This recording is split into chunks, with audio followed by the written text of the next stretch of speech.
Chapter 1148. Ning Xuema's eyes darkened. Where is he? Why is his sword in your hands? Even if you kill me, he won't let you go. She stumbled again and held onto the window for support. Wu Mo's eyes were as cold as ice and his thin lips slightly pursed. No matter where he is, it has nothing to do with you anymore. Go on your way and don't bother him in your next life. He approached Ning Xuema step by step. He didn't expect this girl to be so tenacious. Even with a sword in her heart, she could still talk so much nonsense. Perhaps he should give her another blow to shut her up. His fingers emitted a faint white light and in a blink of an eye, it turned into the shape of a sword. Ning Xuema held onto the window with her hand, but her heart was cold. In such a short time, her hands and feet had lost all their strength. Not to mention breaking the window, she couldn't even push it with all her might. Her vision blurred and she couldn't even stand straight. Tianyin Peak was the forbidden area of the Sun-Moon sect. All the disciples were not allowed to come up. Now there was only her and Wu Mo. Even if she was lucky enough to escape from this hall, how could she escape from Wu Mo's pursuit? If she was fine with her current martial arts, she might be able to deal with Wu Mo for a while. At least, she could delay until reinforcements arrived. But now she only felt despair. She had never felt so hopeless before. She didn't expect that she would die here today. Shunjili's figure flashed in her mind. Her fingers clenched again. She didn't even see him again. What happened to him? She looked on helplessly as the sword in Wu Mo's hand took shape again and was about to stab her again. She closed her eyes and waited for the fatal blow. Bang!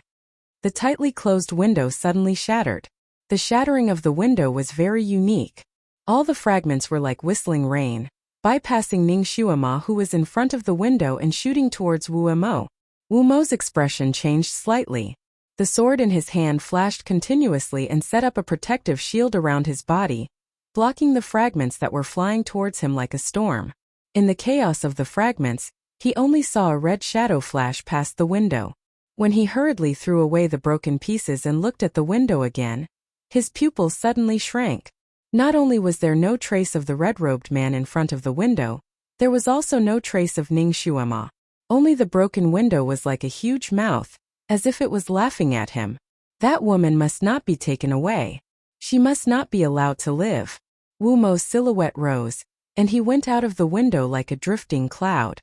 The grass and trees in the courtyard were the same as before, but he couldn't see any shadow of a person. There was a wizardry barrier on the mountain peak. Only disciples of Shunjili could come and go as they pleased. That person wasn't from the Sun-Moon sect. He couldn't have left without making a sound after kidnapping Ning Xuema. Wu Mo quickly circled around the Tianyin Peak. He didn't find the two people, but he found a gap in a hidden corner. There were a few drops of blood on the gap, as if it was telling him something. Wu Mo's fingers slowly clenched. Did he run away? However, that woman's heart had been fatally stabbed by him. Even if she was taken away, she wouldn't be able to survive. Ning Xuema felt dizzy, but she subconsciously knew that someone had saved her. At this moment, that person was carrying her and escaping. That person's speed was extremely fast. Ning Xuema was in a state of dizziness. She only felt a burst of light and shadow, and the sound of the wind was sharp like a whistle in her ears. However, she couldn't feel it blowing on her body. Chapter 1149. That person hugged her very skillfully and did not touch her wound at all. Yet, he held her firmly in his arms as if he was hugging a treasure that he had lost and regained. She felt dizzy and had a feeling that she was about to fall into the abyss. Her hands and feet were cold as if her soul was gradually leaving her body and was about to scatter. She tried her best to open her eyes, fearing that she would never be able to open them again and fall into eternal darkness. She couldn't die. She desperately told herself in her heart. She still didn't know the Almighty's whereabouts. She didn't want to step on the road to hell with regrets. Although she tried to open her eyes, her vision was constantly turning black and everything was blurry. She could only see balls of light. She couldn't tell the color of the light as it jumped around in front of her eyes. It was like a dream. Who was it that saved her? The first person she thought of was the Almighty. The moment she fell into his arms, she even called out softly, "Almighty." Her voice was as soft as a mosquito, but it made the person hugging her slightly stiffen. At that moment, she knew that it wasn't him. It wasn't the Almighty. The Almighty wouldn't escape with her. If he really came back, he would use ruthless means to deal with Wuemo. Then who could it be? Who could save her from Wuemo so easily? She couldn't see anything clearly and her nose couldn't even smell anything. All her senses seemed to have lost their functions quickly, making her unable to determine who saved her. However, no matter who saved her at this time, it was better than dying in Wumo's hands. Her heart was in pain and she couldn't help but move her body. "Momo, don't move." A voice suddenly sounded in her ears. Ning Shuama's body suddenly stiffened and her eyes that were about to close opened again. Shuailan. It was actually Shuailan. Heavens, if she were to fall into his hands she might as well die. Perhaps because he saw her suddenly widening eyes, Shuailan's arms slightly tightened. "Momo, don't be afraid. I won't hurt you in the slightest." His voice was magnetic and gentle as the first stream in March. How could Ning Shuama believe him? She always felt that she couldn't do anything about being in his hands. She was so anxious that her vision turned black and she fainted. She had another dream. In the dream she directly turned into a woman called Shuemo and took advantage of the night to meet with a man from the devil realm. That man urged her to move faster and even showed her a mirror. In the mirror, Shuailan was on the verge of death. His face was as pale as a ghost. The man told her that Shuailan only had half a month left to live. If she couldn't get that thing, Shuailan's soul would scatter. The man from the devil realm then left. Shuaiemo turned around and returned. She was preoccupied with her makeup in front of the mirror. Shunjuli appeared behind her and skillfully combed her hair. Seeing that she was absent-minded, he asked her what was on her mind. Shuaiemo turned around and threw herself into his arms. Like a child, she arched against his chest and asked him jokingly, "Jolie, how much do you like me?" Shunjuli looked down at her and rubbed her head. "Every time you act like a spoiled child in front of me, you want something. Tell me, what do you want now?" Shuaiemo blinked her eyes and pointed at his chest. She said confidently, "I want your heart. Will you give it to me or not?" Chapter 1150. Shunjuli took advantage of the situation and pulled her into his arms, kissing her lips. "Isn't my heart already yours?" Shuaiemo hugged his neck and held his hand, kissing him again. "Let's make it clear your heart is mine. You're not allowed to give it to anyone else." The two rubbed each other's ears for a while. Shuaiemo seemed to have thought of something and pursed her lips. "However, I heard that gods have 9 lives. In other words, you have 9 hearts. If you give me one, you'll have no place to put the other 8. Shunjuli bluntly knocked her forehead. "You're talking about cats. Cats have 9 lives. Little girl, don't use idioms." Shuaiemo chuckled. "So you're talking about cats. But if cats have 9 lives, then aren't you more powerful than cats, Jolie? How many lives do you have?" Shunjuli picked her up and walked outside. "Gods don't age or die. How many lives do you think I have?" Shuaiemo's eyes moved slightly. She yawned lazily and hugged his neck like a lazy kitten. "Countless. It's good to be a god, to have countless lives to play with." The two chatted and laughed. She let him carry her away. After a moment, she looked around in puzzlement. "Jolie, where are you taking me?" Shunjuli kept her in suspense. "Yes." The pond full of green lotuses bloomed. Shunjuli led her to a lotus path. At the end of the lotus path, there were beautiful jellyfish swaying back and forth. "The scenery here is so beautiful." She couldn't help but dance in circles on the lotus. Shunjuli held her hand and stepped on the jellyfish. "There's something even more beautiful." Finally, Shuaiemo saw a jellyfish-shaped dark blue dreamlike castle. She was stunned for a moment, as if she was looking at a childhood dream. "This, Jolie, so you also have such childish taste?" Shunjuli's eyebrows twitched. He glanced at her. "Didn't you say you didn't have a childhood? Didn't you say you didn't know what a childhood dream was like?" Shuaiemo was stunned for a moment. "So you prepared this castle for me? Do you like it?" Shunjuli looked down at her condescendingly with an expression that said, "Try saying you don't like it." Shuaiemo didn't say anything. Instead, she threw herself on his body and kissed him on the lips. Then she buried her head in his chest and muttered something. Shunjuli obviously didn't hear him clearly. "What did you say?" Shui Yimo once again hugged his neck. I like it. I like it so much. Shun Juli carried her in contentedly. It's good that you like it. Today is your birthday, so this is my birthday present to you. The scenery inside the blue castle was magnificent and full of childlike charm. Shui Yimo looked here and there, and from time to time she would turn in circles on the spot like a child.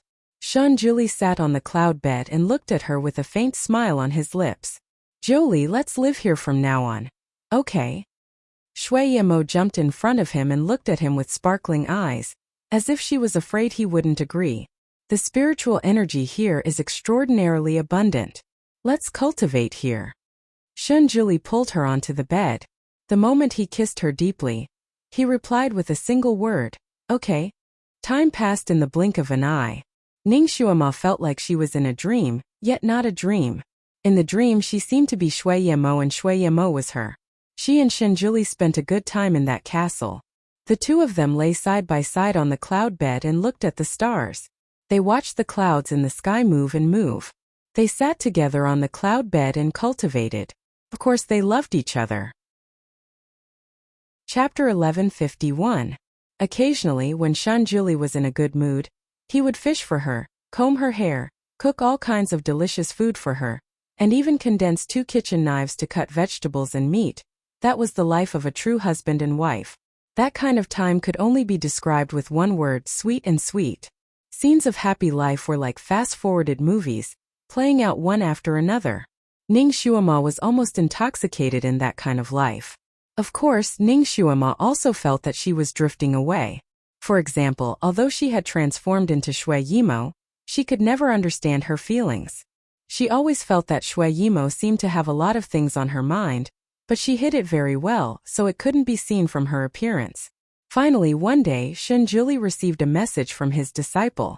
The immortal world's emissary wanted to see him, saying that the devil ancestor had led a group of demons to wantonly invade the immortal world. They asked the supreme divinity to once again kill the devil ancestor and get rid of evil for the 3 realms. Can you not go? Shui Yimo hugged his arm, obviously not wanting him to go. Shun Juli rubbed her hair. I owe the immortal world 2 favors, and I've already repaid them once. This is the last time. Obediently wait for me here. I'll be back in half a day. Then I'll go too. Shui Yimo's attitude was firm.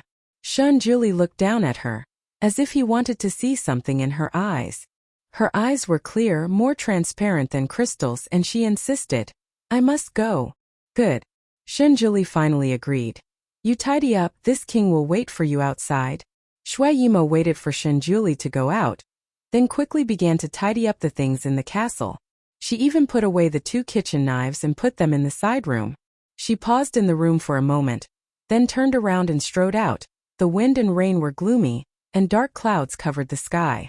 In the wilderness, the people of the immortal world and the devil world were fighting fiercely. The sound of the zither came from the red palanquin at the very back of the army. It was like the scythe of the Grim Reaper flashing by. The people of the celestial realm used all kinds of magic weapons to resist, but they were still forced to retreat. Some of the weaker ones had their magic weapons shattered by the sound of the zither and turned into ashes. When Shui Yimo arrived with Shun Juli, she saw this scene. Shun Juli sat upright in the air. With a wave of his hand, a zither appeared on his lap. After a few clangs, he began to fight with the demonic sound. Shui Yimo was also sitting next to Shun Juli. She looked down at everything below and the blood-red palanquin in the distance. She pursed her lips and didn't say a word. Of course she didn't do anything. This time the demonic sound was extremely powerful, several levels higher than the one played by Shui Yimo. He was actually able to match Shun Juli for the time being. The 2 kinds of zither sounds went back and forth, colliding in the wilderness. Even the originally calm air was shattered by the sound of the zither, and the dark clouds in the sky crazily rotated. Shui Yimo seemed to be shaken by the 2 kinds of zither sounds. Her face was slightly pale, and she leaned against Shun Juli on the cloud. Shun Juli glanced at her while playing the zither, then slightly frowned. He flicked his finger in the air and set up a barrier around Shui Yimo. He actually protected Shui Yimo inside, but because of this slight distraction, the demonic sound took advantage of it. His body was slightly shaken and he was injured. A line of blood seeped out of his arm. Jiuli, you're injured. Shui Yimo's face was pale, and she was about to grab his arm. Don't move, be good. Shan Jiuli flicked his sleeve, and the wound on his arm automatically began to heal. Chapter 1152. Of course, Shui Yimo's fingers didn't touch his arm. Because Shan Jiuli had set up a barrier around her body, the opposite demonic sound couldn't hurt her. Naturally, she couldn't touch Shan Jiuli, who was close to her. The two Guqin sounds continued to fight in the air. Not knowing why, Ning Shuama was somewhat panicked. Her heart was raised high, as if something that could reverse fate was about to happen, but she was powerless to stop it. Anxious, her vision turned black. When she opened her eyes again, she found that she had become an independent entity again. When she looked around, she found that she had become a spectator. She saw that Shan Jiuli was playing the Guqin and fighting against the person in the blood-red palanquin. At the same time, he urged the cloud below him to slowly approach the blood-red palanquin. Obviously, he wanted to pull out the person in the palanquin and then completely eliminate him. And the soldiers of the immortal and demon world were once again fighting. Flesh and blood splattered everywhere, and broken limbs were scattered everywhere. Accompanied by the screams of injuries or near death, it was exceptionally frightening. The battle between the two Guqin sounds was exceptionally long. Shan Jiuli's mental power was not light, and beads of sweat seeped out of his forehead. Shui Yimo's face was pale as she sat beside Shan Jiuli. She didn't say a word and was very quiet. As if she knew that the Supreme God couldn't be disturbed at this time, Ning Shuama's gaze fell on the blood-red palanquin. She inexplicably knew that the person playing the Guqin in the palanquin this time was the elusive demon ancestor. Her gaze once again fell on Shan Jiuli's face, looking at his white jade-like handsome face, lost in thought. In a trance, she felt that Shan Jiuli's martial arts seemed to have regressed a bit. His Guqin sounds weren't as pure as when she first saw him. Originally, his Guqin sounds were majestic enough to penetrate the clouds and split the stone, without any filth, without any desire, without a trace of flaw. In this world there was simply no opponent who could match him. But now there was a trace of noise in his Guqin sounds, as if he was worried, obsessed, and unable to let go. More importantly, his mental power seemed to have regressed, and the power of his Guqin sounds was much weaker than before. Ning Shuama's gaze fell on Shui Yimo's body. His heart suddenly stirred. Shui Yimo was a devil with a demonic body. Normally, a demonic body couldn't fuse with a human. Once fused, it would inevitably harm the human's life. Shan Jiuli was a god. Naturally, he wouldn't lose his life just because he mated with Shui Yimo. However, would he lose a lot of his power because of this? Ning Shuama's heart raced. She knew that something big was about to happen. Although Shan Jiuli had lost some of his power, he still had the upper hand in the battle between the two Guqin sounds. The magnificent Guqin sound suppressed the demonic sound to the point that it was almost unable to turn around. The cloud under his feet was also slowly approaching the big red palanquin. In the midst of the fierce battle, Shui Yimo, who was on the cloud, suddenly screamed. Her body was entangled by a soft rope that flew out from the big red palanquin. She was pulled down from the cloud and fell towards the blood-red palanquin. Shan Jiuli's complexion changed slightly. His figure moved and he followed suit. Demonic sound took the opportunity to clang several times. Countless sound waves shot towards Shan Jiuli's body, seemingly wanting to stop him from chasing after her. The faint blue light waves hit his protective barrier like water waves. His complexion also turned pale. However, he didn't have any intention of retreating. Instead, he chased after her even faster, even more urgently. Finally, just as Shui Yimo's body was about to be pulled into the blood-red palanquin, Shan Jiuli caught up with her. He held her in his arms. Just as he waved his sleeve to cut off the soft rope binding her body, his body suddenly stiffened. Chapter 1153. A short blade pierced his heart. There were 2 grooves on the blade, and a line of blood quickly flowed down the grooves, flowing into Shui Yimo's sleeve. Ning Shuama's heart instantly fell into icy water. Shui Yimo actually killed the great god. Shan Jiuli's deep blue eyes were like a stormy sea, falling on the face of the girl in his embrace. It seemed as if he didn't believe it, but also seemed as if he was disappointed. He was still holding her. his hands clenched into fists behind her back. A faint white light flickered, as if he wanted to do something but couldn't. Shui Yimo's face was snow-white. It was unknown whether it was because of the injury or because of fear. Looking at him in his embrace, she said in a flat voice, "I said, I want your heart. You also promised me. I only want your heart's blood. Then you were all fake to me." Shenjuli's face was even paler. Shui Yimo lowered her eyes, her eyelashes slightly trembling. But her voice was cold. "Yes, it was all fake. Forget about me." With a flip of her hand, she put away the jade bottle that was used to collect the blood. Then she abruptly slapped his chest, sending his body flying. "Don't!" Ning Xuema, who had been patiently watching from the sidelines, suddenly shouted. She felt so distressed that she wanted to flip over, and suddenly threw herself over. Everything suddenly disappeared. The blood-red palanquin, the bleeding great god, and Shui Yimo, who had suddenly turned hostile, disappeared like melting snow. Not even a shadow was left in her mind, leaving behind only heartache. Her heart really hurt. It hurt as if there was a knife still stuck there, never being pulled out. Ning Xuema trembled as she opened her eyes. The scene in front of her was somewhat blurry. She faintly saw a red-clothed, black-haired man swaying in front of her.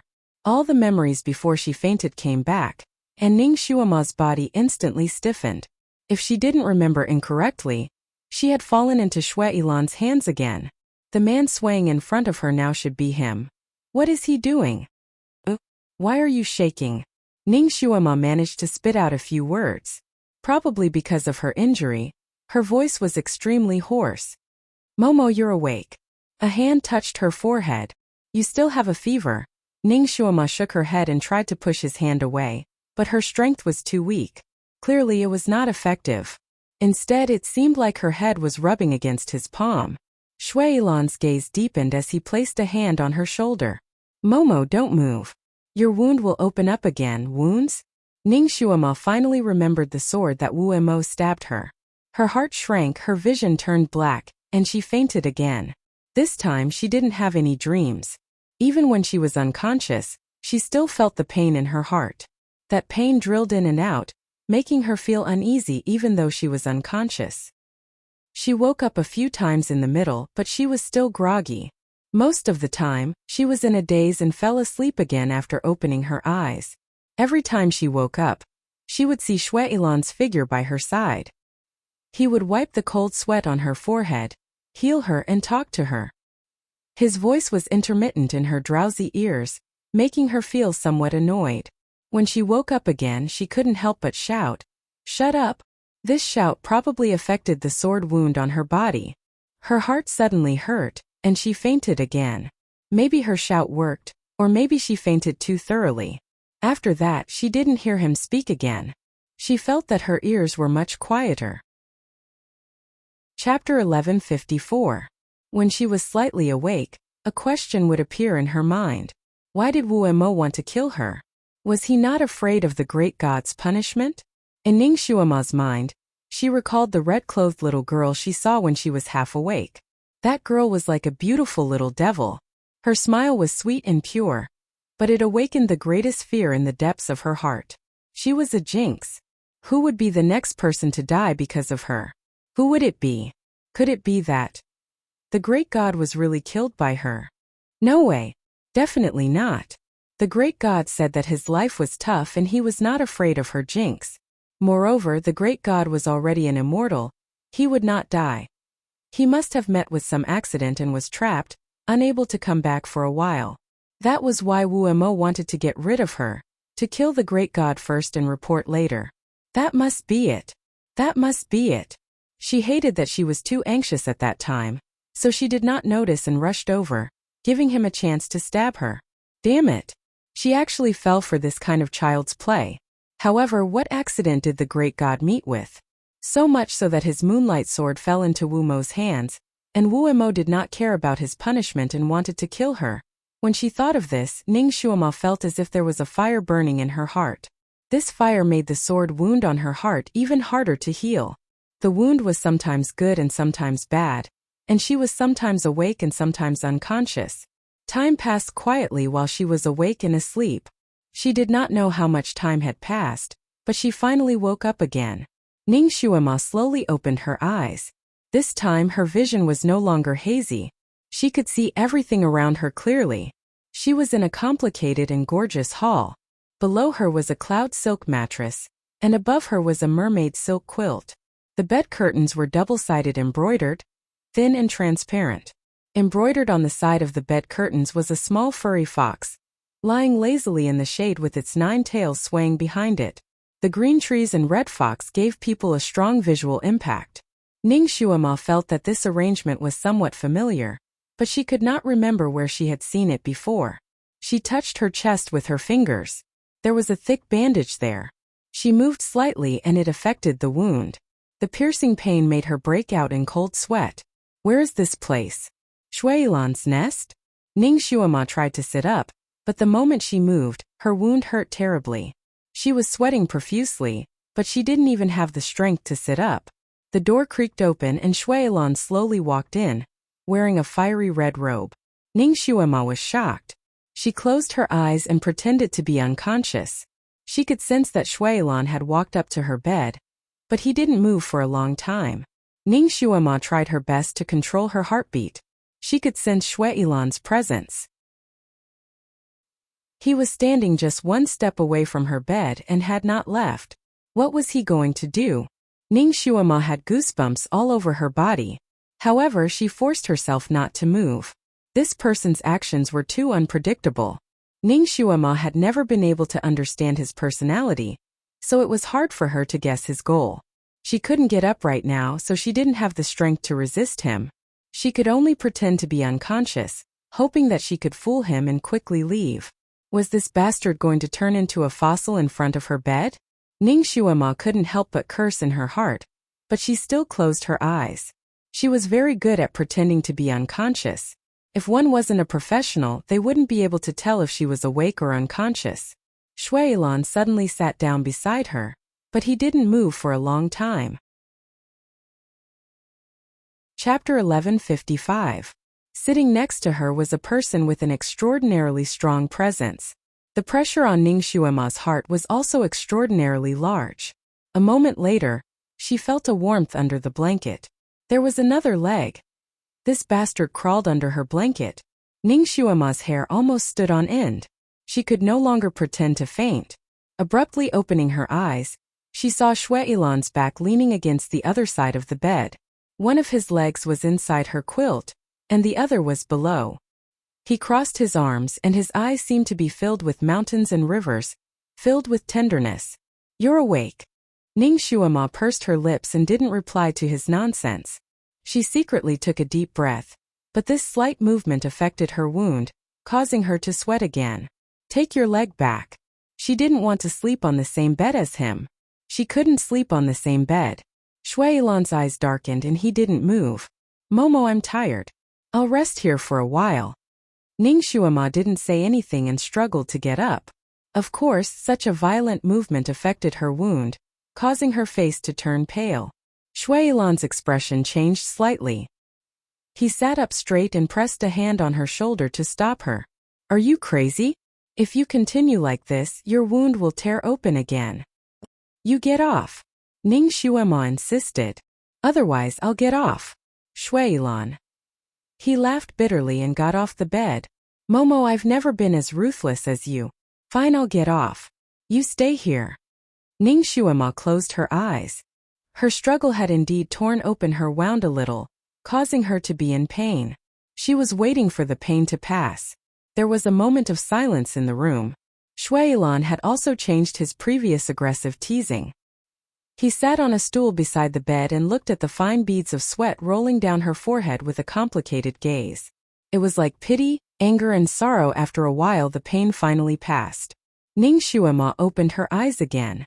"How long have I been unconscious?" 5 days, Shuilan replied. Ning Xuema tilted her head and looked out of the window. Her vision was a little red, and the afterglow of the setting sun painted the window paper a little reddish yellow. 5 days had already passed. She didn't die. Instead, she spent 5 days at the gates of hell. Is the Almighty back yet? Did he know that Wu Mo almost stabbed her to death? She shouldn't be back yet, right? Otherwise he would have turned the world upside down to look for him. Where is this? Ning Xuema's gaze wandered around the room. She had a feeling that the layout of the room was very familiar. What do you think? Shuailan asked. How did she know? But since he asked, could it be that she should know about this place? Ning Xuema searched in her mind for a long time. Suddenly her heart skipped a beat. In a dream. This place seemed to be a scene in a dream. Although she could remember some of her dreams recently, she couldn't remember them clearly. She always felt that there was a thick layer of fog in her mind. Occasionally, she could remember one or two fragments, but the fragments were also vague. Usually, she didn't take those dreams to heart. Now that she saw the layout of the room, she remembered a little bit of it. Momo, this is the place where you used to live. Shuailan stood up and lifted the bed curtain so that she could see everything in the room clearly. The table and chairs here are arranged according to the way you used to live here. What do you think? Do you like it? Chapter 1156. Ning Xuema. The decorations here were extremely extravagant, with crystal candlesticks and jade tabletop. Everything was shining brightly. This place was even more magnificent than the royal palaces she had seen before. It was like an exquisitely crafted cloisonne, with every line and hook exuding an extravagant aura. Was this her taste in the past? Who was he kidding? Ning Xuemo retracted her gaze and replied calmly, Shuailan, I'm not your Momo, and this is not where I used to live. I don't like such decorations either, so stop wasting your time. Shuailan narrowed his eyes. You don't like it? I don't like it. Shuailan did not say anything else, but his eyes were fixed on her face, as though he was trying to read something from it. Ning Xuema did not want to say anything else either. She closed her eyes and adjusted her breathing. Her heart had been pierced, and if not for her MF reaching level 7 and Shuailan's treatment, she would have been a dead person by now. A bowl of steaming hot medicine was brought to her lips, and Shuailan's voice drifted over. Drink the medicine. The medicine had a strange smell, and Ning Xuema knew that it was extremely bitter even without tasting it. She sniffed it slightly and could tell that it was indeed used to treat her wound. However, one of the herbs was not right. If it was changed to another type of herb, her wound would probably be better. She wanted to reach out to take it, but the moment she raised her hand, the pain from her wound was excruciating, causing her to break out in cold sweat. Shuailan reached out and carried her up. He was extremely careful, not affecting her wound at all. His control of strength was frighteningly precise. Momo, don't move. I'll feed you. She leaned weakly in his arms. Shuailan was afraid that her struggling would affect her wound, so he sealed her acupoints so that she could only move her head. The rest was completely at his mercy. Ning Xuema. Shuailan, I'm not your Momo. Ning Xuema was a little annoyed. Shuailan was deeply in love with her, but he obviously treated her as another woman. This made her angry, amused, and helpless. Shuailan smiled elegantly. All right, if you say so, then so be it. Come, drink the medicine. He fed her spoonful by spoonful. Ning Xuema. She decided not to argue and slowly swallowed the medicine one mouthful at a time. That medicine was indeed extremely bitter. Just one sip was enough to make people want to pull their tongue out and soak it in the water to get rid of the bitter taste. However, Ning Xuema did not care. Since she had survived, it proved that the heavens had not truly destroyed her. She had to quickly recover and find a way to leave this place to find the Almighty. There was no unbearable sin in this world, only a heart that could not be overcome. She had to get better. Hurry up and get better. She gulped down the medicine in big mouthfuls. Her brows were tightly knitted together, but she had no intention of stopping. The bowl of medicine was quickly fed to her. Shuailan pulled out a piece of candied fruit out of nowhere. Come, eat this to get rid of the bitter taste. He was about to stuff it into her mouth. Ning Xuema pursed her lips and shook her head slightly. Shuailan was puzzled. You've already drunk the medicine. Are you still afraid that I'll put poison in the candied fruit? This candied fruit clashes with one of the other medicines. If I eat it, the effects of the medicine will be reduced. Ning Xuema said softly. Shuailan slowly retracted the candied fruit in his hand and smiled. Seems like your desire to live is abnormally strong. I forgot that you're a famous doctor. Chapter 1157. Although he was smiling, there was a trace of desolation in his voice. Ning Shuama didn't know what was going on, but she felt that Shui Ilan's attitude was strange after this meeting. It made her unable to feel his pulse and didn't know what he was up to. However, this time her life was saved by him. That was undeniable. Ning Shuama was also someone who could clearly distinguish between gratitude and grudges. She decided that as long as Shui Ilan didn't scheme against her and didn't touch her again, she would be more polite to him. Shui Ilan placed her back on the bed. His movements were still gentle and appropriate, and his tone was so gentle that it could drip water. Lie down properly. I'll go pick some more medicine for you. Was this still the vicious and merciless Shui Ilan who would desperately torture her whenever he was unhappy? Could it be that someone was impersonating him? Ning Shuama's gaze swept over his face and she blurted out, "Are you really Shui Ilan? Did you take the wrong medicine?" Bang! Shui Ilan's hand loosened. Ning Shuama's body, which had been placed halfway by him, fell directly onto the pillow and affected her wound. She let out a low cry as cold sweat poured down her body. Her vision blurred and she almost fainted. After the heart-wrenching pain passed, Ning Shuama opened her eyes again. She saw Shui Ilan sitting beside her and looking at her with a smile. "Are you sure it's me now?" Ning Shuama. "Alright, this is more like the evil Shui Ilan." Ning Shuama gritted her teeth and glared at him. She was in no mood to pay attention to him. Shui Ilan raised his hand and gently wiped the sweat on her forehead with his sleeve. "Momo, I will never change. The one who will change is you. Don't worry, I'll make you completely come back." Ning Shuama's hair stood on end when she heard his last sentence. Return completely? Not to mention that she, Ning Shuama, was not that Momo. Even if that Momo was her previous life, that was only her previous life. The previous life and this life could not be mixed together. In this life, she was only Ning Shuama. She would not become anyone else. How did he want her to come back? What strange method was he going to use this time? Ning Shuama shuddered at the thought of the people he had killed and controlled. She took a deep breath and changed the topic. "My injury, was it you who treated me?" The place where she was stabbed was very sensitive. If he were to treat and bandage her wound, he would definitely see her chest. Based on how Shui Ilan had treated her in the past, he might really do it himself. Shui Ilan's eyes rippled as if he had already guessed what she was worried about. "Do you want me to treat you?" Ning Shuama looked at him without saying anything. Shui Ilan reached out and touched her face. "You don't have to worry." Ning Shuama was just about to heave a sigh of relief when he added, "Anyway, I've already seen your body. It doesn't matter if I see it one more time, right? It's your big head ghost." If Ning Shuama was free right now, she would definitely hit him with a pillow. Shui Ilan smiled and touched her face again. "Be good and recover. I'll go out for a while." In order to prevent Ning Shuama from playing any new tricks, he did not release her acupoints. He gently tucked her in before turning to leave. This bastard. He never forgot to take advantage of her. Ning Shuama had the urge to send him flying with a kick. But now that she was in Shui Ilan's hands and was seriously injured, there was nothing she could do. Chapter 1158. Ning Shuama closed her eyes and adjusted her breath. She used the method that the Almighty taught her to heal herself. She had just completed one cycle of psychokinesis when she opened her eyes. She realized that there was a girl with bright eyes and white teeth in the room. The girl was holding a plate with gauze and ointment on it. She walked to Ning Shuama's bed and smiled gently. "Miss Ning, I'm here to help you change your bandages." She was obviously the 8th princess of the Bright King's mansion, Ming Wan. Ning Shuama was good at recognizing people. She immediately recognized her. Why was she here?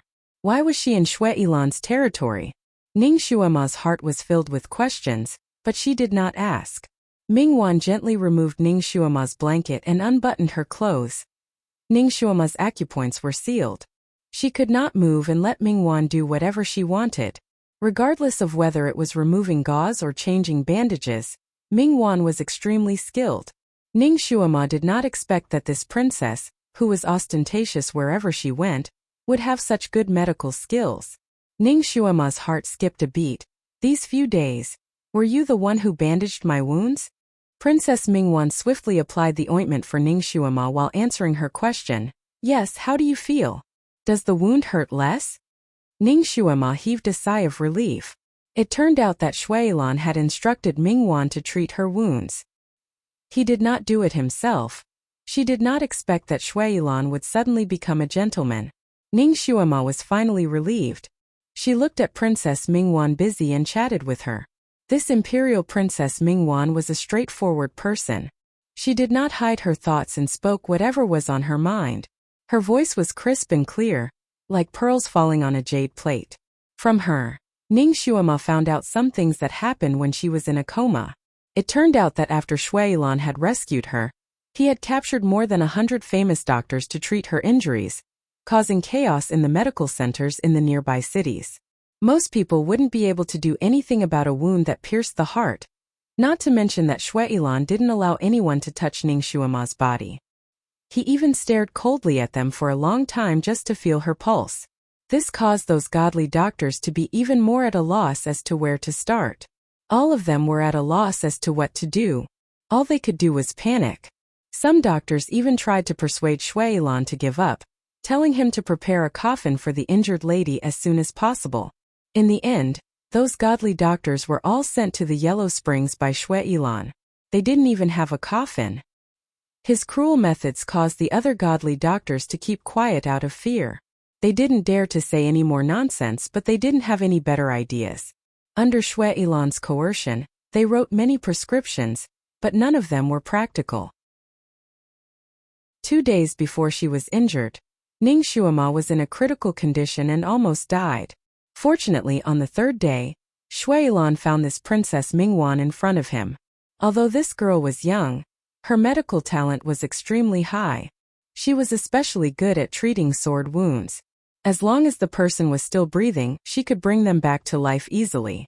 Originally, Shuailan didn't know of Princess Mingwan's reputation.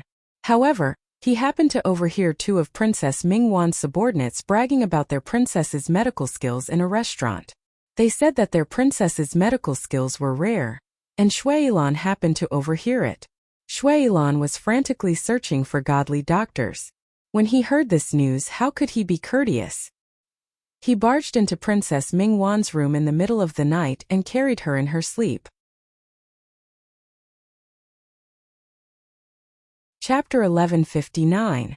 Royal Princess Mingwan's martial arts were not bad, and her bodyguards were also top-notch. However, they had met Shuailan, this mysterious person whose martial arts were second only to Di Zun. There was no one that Shuailan could not snatch away. Thus, Royal Princess Mingwan, who had been sleeping soundly in her room, was carried here when she woke up. She was only wearing a nightgown. Although Royal Princess Mingwan's temper was not small, she was smart enough not to get angry at this time. She calmly asked Shuailan what he wanted to do. Shuailan naturally would not beat around the bush with her. He immediately forced her to save him. Royal Princess Mingwan first looked at Ning Shuama's injuries, then looked at Shuailan's nervousness. She smiled in surprise, then slowly began to state her conditions. After Shuailan heard her say there's hope, his attitude immediately took a huge turn for the better, and he agreed to almost all of her requests. Thus, Royal Princess Mingwan not only had her own room here, but she also ordered Shuailan to barge into Mingwang Palace again just to take back a few sets of clothes that she often wore. The moonlight sword in Ning Shuama's chest was pulled out by Royal Princess Mingwan. All of the subsequent treatments were her efforts.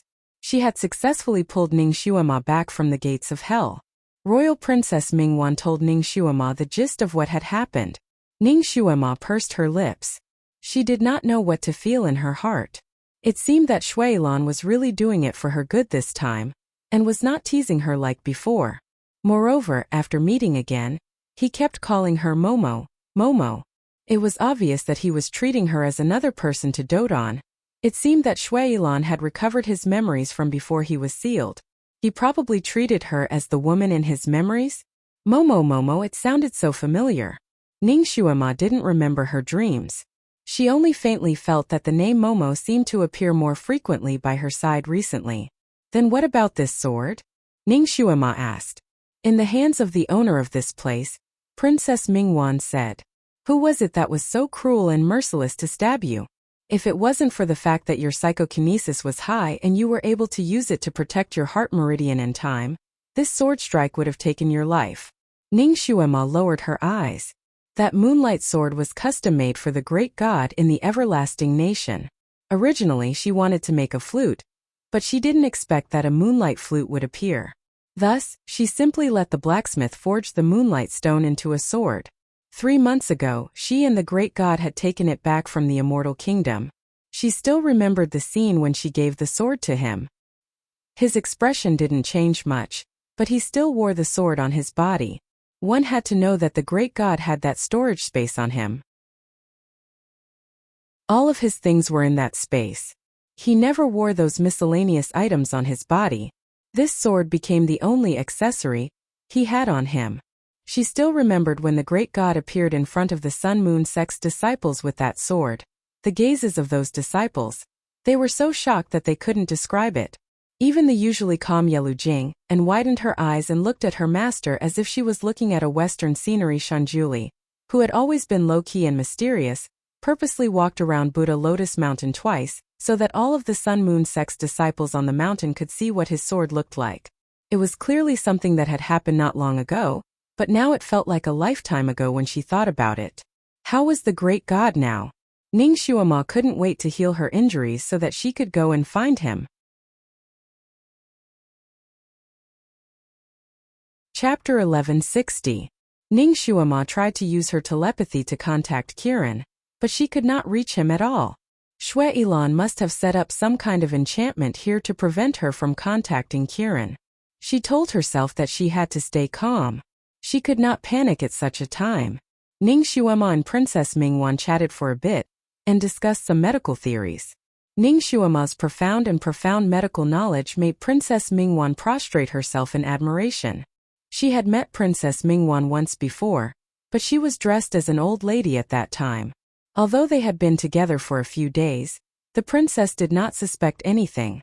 After discussing for a while, Ning Xuema added a few ingredients to Princess Mingwan's prescription and asked her to give it to Shui Ilan to make the medicine.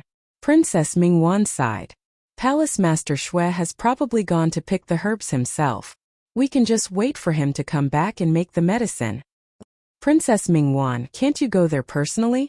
Ning Xuema was puzzled. There is nothing special in my new prescription. You can buy it from a normal pharmacy. Princess Mingwan shook her head. We are all locked up here. We can't get out at all. Let's wait for Palace Master Shui to come back first. She smiled and walked out. When she reached the door, she paused for a moment and turned back to say, Miss Ning, this Palace Master Shui treats you really well. These few days, almost all of the herbs were personally picked by him. Every single one of them is an extremely valuable treasure.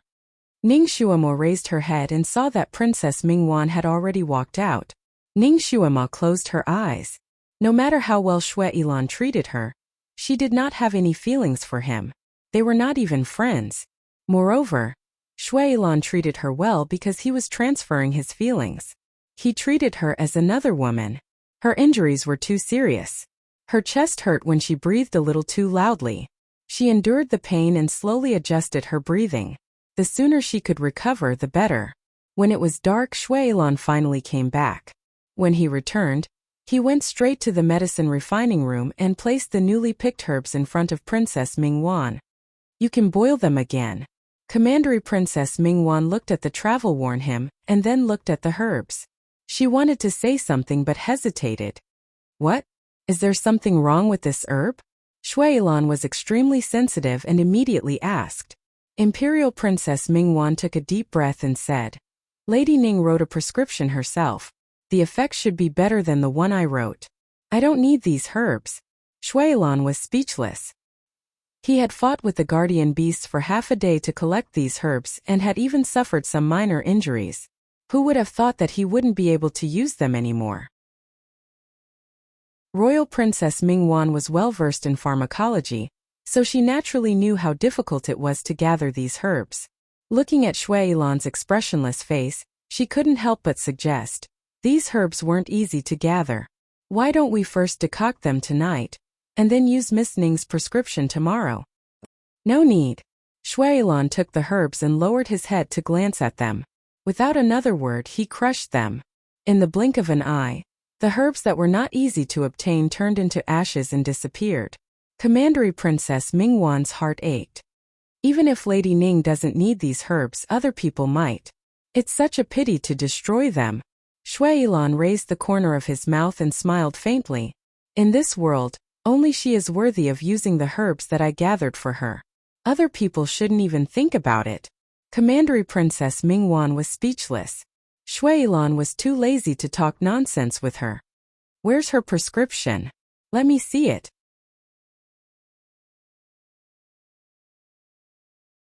Chapter 1161. Imperial Princess Mingwan directly handed the prescription that Ning Shuama had written for herself to Shuailan. These herbs can be bought at the pharmacy, so there is no need to pick new ones.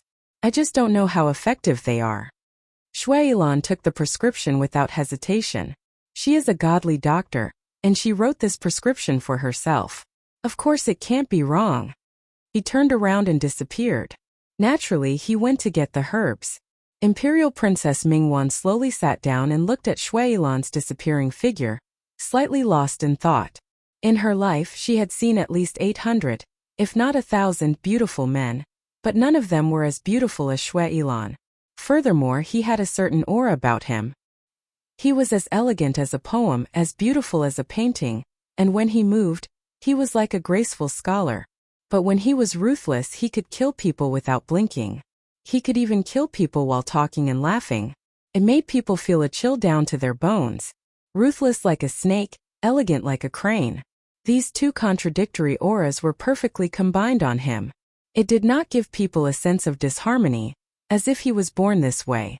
This man was like a shining object. Imperial Princess Mingwan was unconsciously attracted to him. When she was kidnapped, there was still a fire in her heart. She also hated him and was afraid of him. But after interacting with him for a few days, she could not help but look at him. At this moment, she was attracted by his deep feelings. So this kind of man could also care so much about a woman and take care of her. He must have fallen in love with this girl called Ning Shuama, right? It was a pity that the person that Ning Shuama liked was not him. The falling flowers were in love, but the heartless flowing water was heartless. She could only sigh helplessly. She shook her head and stopped herself from thinking too much. She focused on refining the medicine. After Ning Shuama used the medicine that she had prescribed, her injuries healed quickly. 10 days later, she was able to get out of bed and walk freely. In these 10 days, Shuailan would come to see her every day and talk to her. He had changed from his frivolous attitude towards her in the past to a refined and modest gentleman. After all, Ning Shuama already had a preconceived impression of him. No matter how elegant or gentlemanly he acted in front of her, she always felt that he was holding back a bellyful of evil tricks. She didn't know how he was secretly plotting against her. Now that she couldn't escape from his grasp, she might as well not think about running away for the time being. When Shuailan chatted with her, she pretended to be mute most of the time and didn't respond to him for a long time. Otherwise, she would pretend to be asleep and ignore him. She could clearly sense Shuailan's disappointment, but she could only pretend that she did not see it. Since he couldn't give the other party what he wanted, then he shouldn't give him the slightest bit of hope. Although this seemed cruel, it was actually a kind of mercy. Shuailan's nature wasn't particularly good-tempered.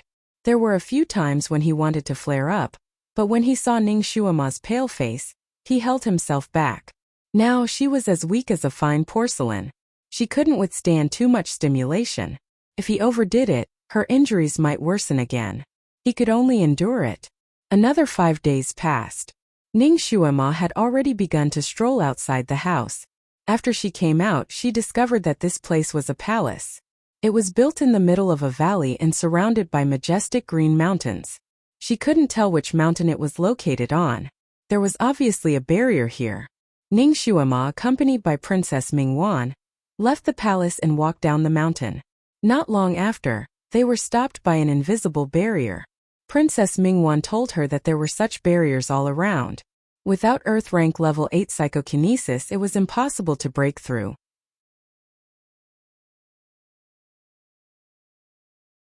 Chapter 1162. Ning Shuama looked at Princess Mingwan and asked, "Have you already escaped?" Princess Mingwan paused and couldn't help but laugh. Indeed, nothing can be hidden from Miss Ning. On the second day of her arrival, she had already thought of a way to escape. However, she couldn't even find a crack that could lead to the outside. Ning Shuama had studied the structure of this continent and naturally, she had also studied all kinds of famous people. She knew that Princess Mingwan was also a genius. She used to be a maid in front of the ancestor and now had the psychokinesis of an Earth rank level 4.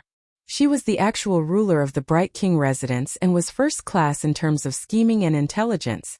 If she was not on the same side as Shui Yilan, then her words could be trusted. Although Ning Shuama was an expert in breaking barriers, her power had not recovered yet.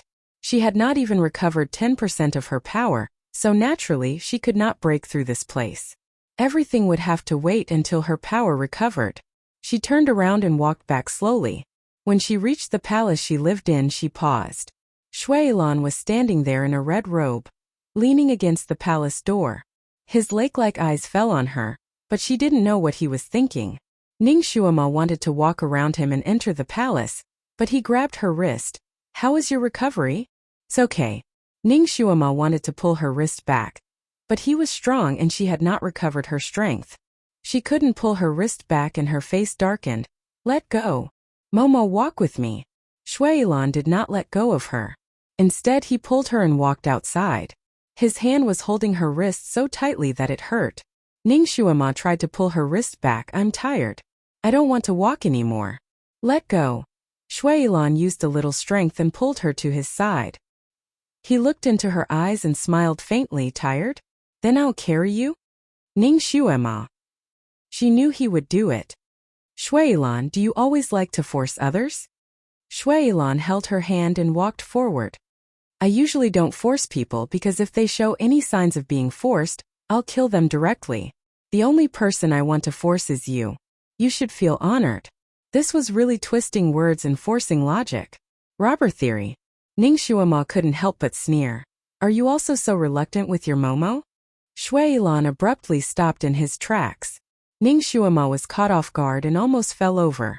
She staggered for a moment before she quickly steadied herself. The wound on her chest felt like it had been pierced by an awl. Cold sweat broke out on her forehead. Shui Yilan pulled her close to his side and lifted his sleeve to gently wipe away her sweat. "Momo, when you regain your memories of your past life, you'll know how I treat you." Ning Shuama. She didn't want to argue with Shui Yilan about whether she was Momo or not. She had already declared countless times in the past few days, but Shui Yilan didn't listen at all. Her face turned cold. "What if I can't recover? Damn it. Even if that Momo was her past life, she didn't want to recover. She was Ning Shuama, not just any other woman." Shui Yilan raised his hand to smooth her messy hair and said with certainty, "Momo, you'll recover." At this moment he was leading her to a hillside. There were flowers swaying on the hillside. The flowers were simple and elegant, but they didn't seem to match the extravagant buildings here.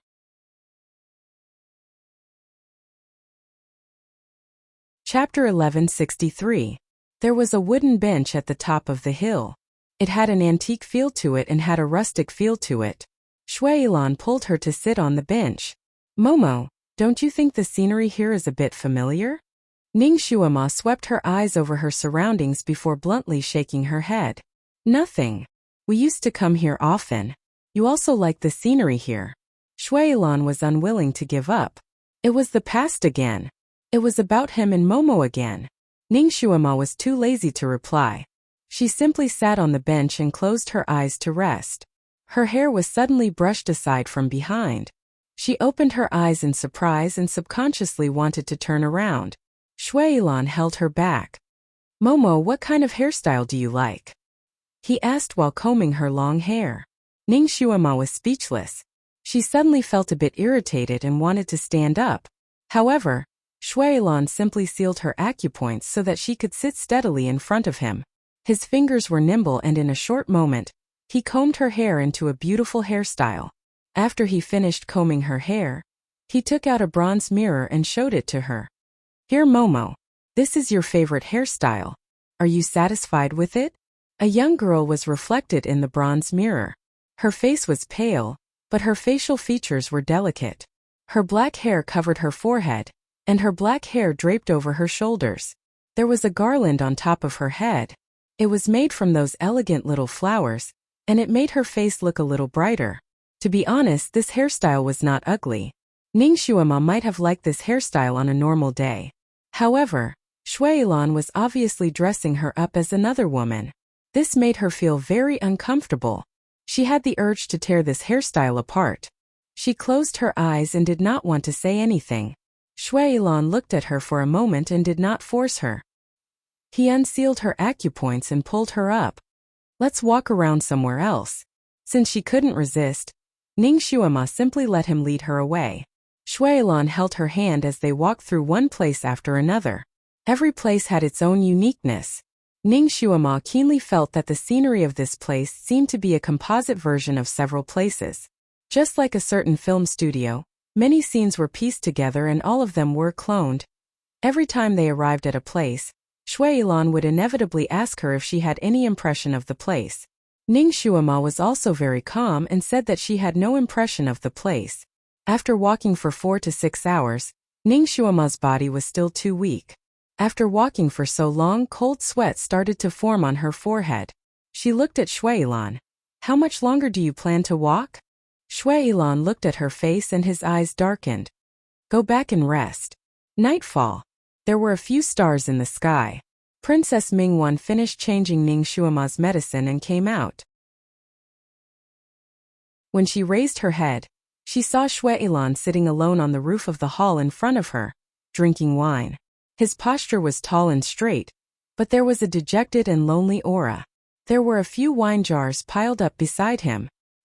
He was holding one in his hand and drinking with his head tilted back. He had the aura of a legendary drunken poet. Princess Mingwan's heart skipped a beat.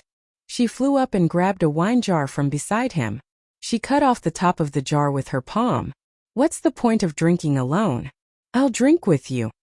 Originally, when Shui Yilan saw her coming up, his fingers moved, wanting to throw her down.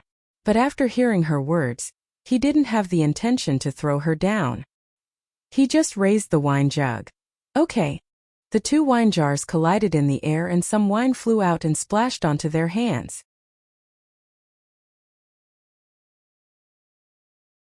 Chapter 1164. Shui Yilan did not care, and neither did Princess Mingwan.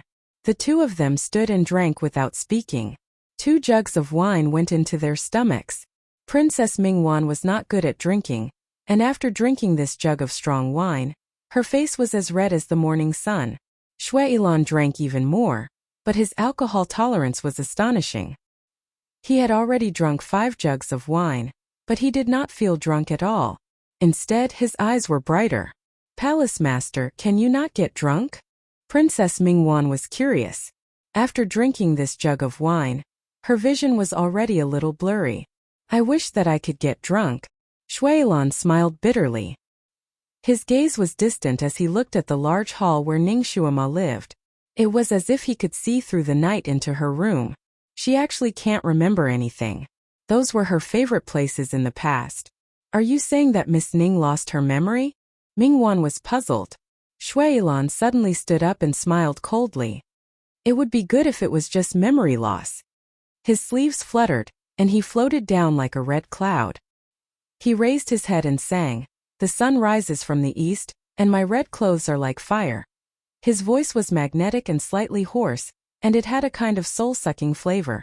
Princess Mingwan sat on the roof of the large hall and was stunned as she listened. She did not know why, but a sense of desolation rose in her heart. She did not know if it was for Shui Yilan or for herself. Time flowed like water in the mountain valley. In the blink of an eye, Ning Xuema had been kidnapped and brought here for 2 months. Her injuries were almost healed, and Princess Mingwan had been sent away by Shui Yilan. Princess Mingwan was the first to leave the valley alive. The other doctors did not even have the chance to walk out alive. They were all killed by Shui Yilan. When Imperial Princess Mingwan was sent away, she was caught off guard. She chatted with Ning Xuema for a long time, and after checking her pulse, she knew that her injuries were almost healed. She then came out to report the good news to Shuilan. She did not expect that just as she finished speaking, she would feel dizzy. In her daze, she heard Shuilan say a few words in her ear. Mingwan, you are the first to leave my palm alive. You are smart. When you go back, don't say anything. Imperial Princess Mingwan herself did not know how long she had been unconscious for. Only when she was hastily woken up by a young servant girl beside her did she open her eyes and discover that she had returned to her boudoir. Almost nothing in her room had changed. The only thing that had changed was her mood. After Royal Princess Mingwan returned, she naturally did not mention anything about what had happened in the past 2 months. She only said that she had a mental cultivation method that she could not solve, so she found a secluded place to cultivate in seclusion for 2 months. She had also cultivated in seclusion before, so no one doubted her words. Nothing much had happened in the Bright King residence during her absence for 2 months. After she took over, things quickly went back to normal. Those 2 months of life as a servant girl were like a dream to her. However, this dream seemed to have taken away her soul, making her remember the red-robed man. She had secretly sent people to look for that valley nearby, but they could not find it. There was not even a place that looked like it. It was obvious that the valley was not nearby. Perhaps it was not even on this mainland. The Bright King residence was well informed. The news of Ning Xuema's disappearance in the Sun Moon sect had also spread to the pugilistic world. According to the rumors, Ning Xuema had been injured and kidnapped by a demon in the Sun Moon sect. No one knew if she was dead or alive. However, everyone guessed that she was dead because there was a lot of blood at the scene.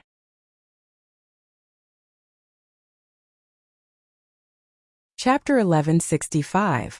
Looking at the situation, it was highly likely that after she was assassinated, the demon used poison to dissolve her corpse. That was why the disciples of the Sun Moon sect could not find a single trace of her clothes even after searching the entire continent. In this year, Ning Xuema had turned from a good-for-nothing into a genius. She had also subdued the divine beast Qilin and entered the ancestors' tutelage. All sorts of miraculous encounters had made her a legendary figure in this continent. Now that they heard that she had ended up in such a state, everyone could not help but sigh. She had become the hottest topic of conversation after meals.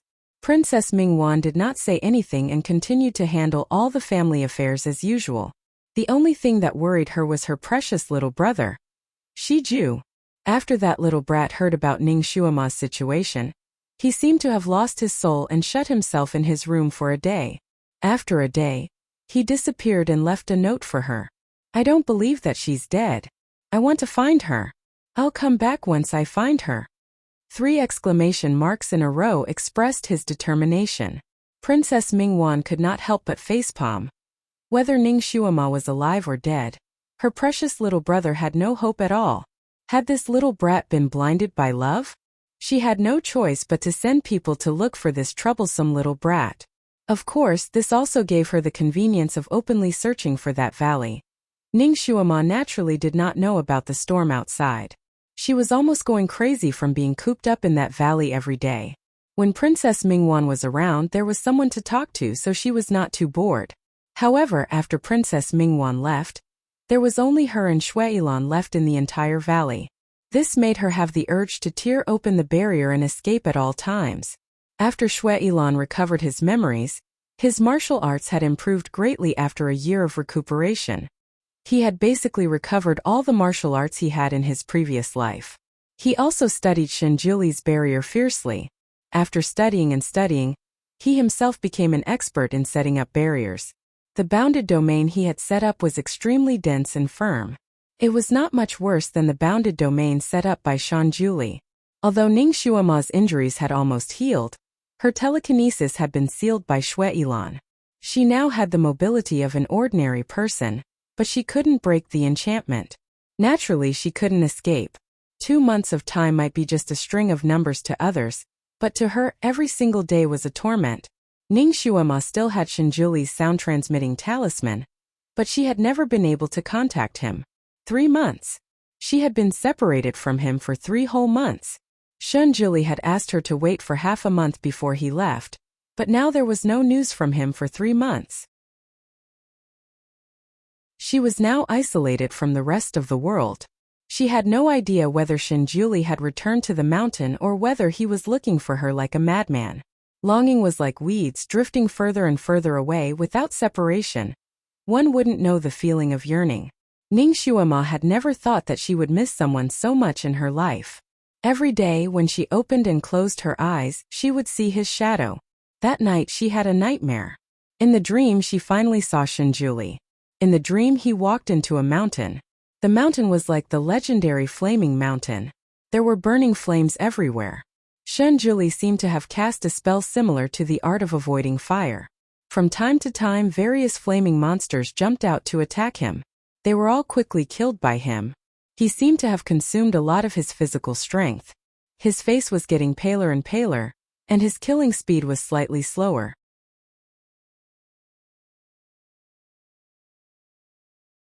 Chapter 1166. Ning Xuema watched as he dealt with the flaming beasts. Her heart was raised high, fearing that he would not be able to endure and fall down. Looking at the situation, Shinjuli seemed to be looking for something in the mountains.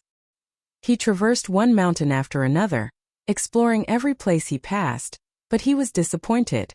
In the end, he walked to a crevice between two mountains. The crevice was only 2 feet wide, but it was unfathomably deep. From time to time, blazing red flames would spurt out from the crevice. It was as beautiful as a volcanic eruption. Shinjuli looked into the crevice. Suddenly he jumped into the crevice.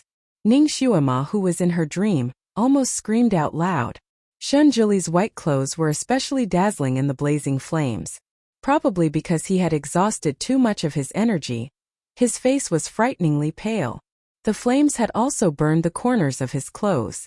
However, he ignored them and went down. Finally, he reached the bottom of the crevice. Then he bent down to pick the red herb on the mountain wall. Just as his fingers touched the herb, a bolt of lightning suddenly struck down from the sky. That bolt of lightning directly hit Shinjuli, who was in the crevice, and made his body tremble.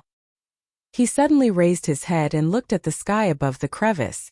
The originally clear sky was suddenly covered with large purple clouds. These clouds were spinning crazily in the sky. Every time they collided, a bolt of lightning would strike down.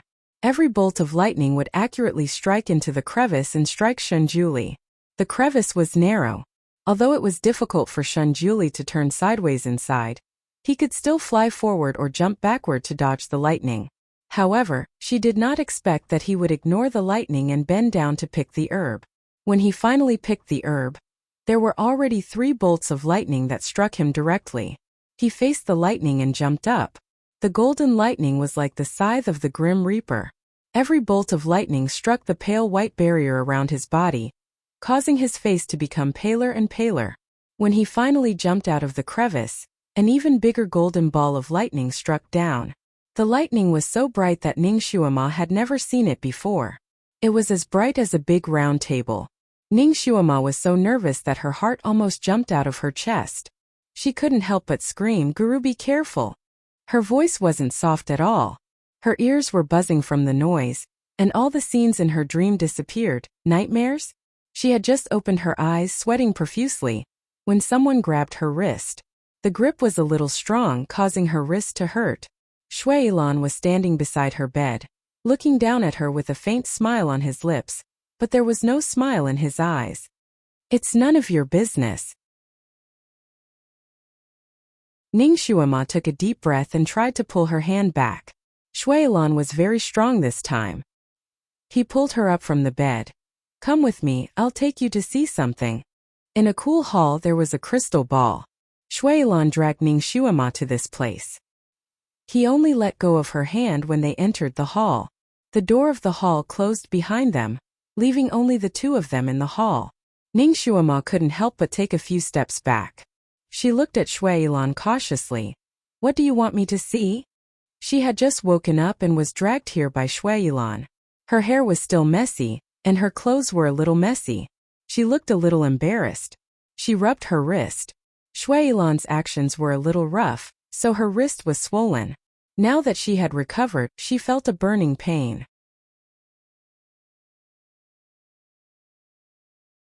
Chapter 1167. Shuilan looked at her bruised wrist and paused. He seemed to want to say something, but in the end he closed his mouth and walked forward. Come with me. Ningshuama didn't know what he was trying to do, so she fell back a few steps and followed him to the crystal ball. Come, put your hand on the crystal ball. Shuilan moved to the side to make room for her. Ningshuama finally saw the crystal ball in its entirety. The crystal ball was about the size of a basketball.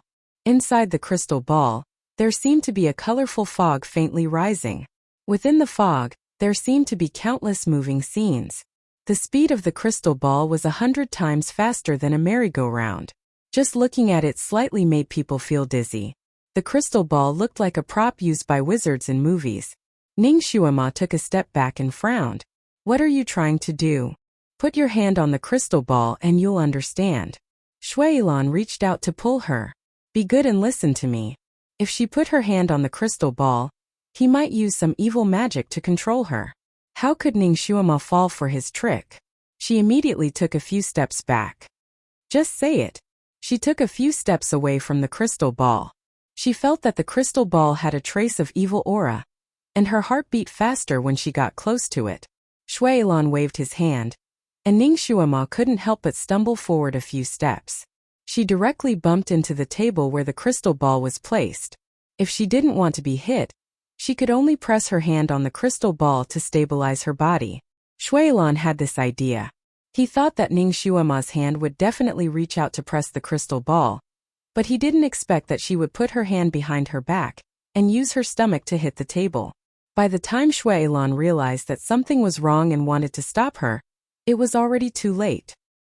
He only heard a muffled bang and Ningshuama let out a low cry. Her body bent and she directly threw herself onto the crystal ball. The force of her impact was not small. She actually knocked the huge crystal ball onto the table and rolled towards the ground. Had it not been for Shuilan's figure flashing and his hand catching the crystal ball in time, he was afraid that this precious ball, that he had spent several months to make, would have been smashed into smithereens. This girl did it on purpose. She wanted to destroy his crystal ball. Shuilan was furious. His handsome face darkened and a storm seemed to gather in his eyes. Ningshuama, you're courting death. He paused halfway through his reprimand, and his gaze fell on Ningshuama. Ningshuama's stomach also hurt from the impact, and it also shook the wound on her chest. She almost spat out a mouthful of blood, and large beads of cold sweat appeared on her forehead. At this moment she was bending over and looking at him coldly. Her face was extremely pale, and her eyes were ice cold. Shuilan's heart inexplicably trembled, and he couldn't continue reprimanding her. Shuilan, Ningshuama said word by word, and her gaze was cold. I advise you not to waste your effort. I'm Ningshuama and I'm not anyone else. And I won't turn into anyone else. She forced herself to straighten her body, turned around and left.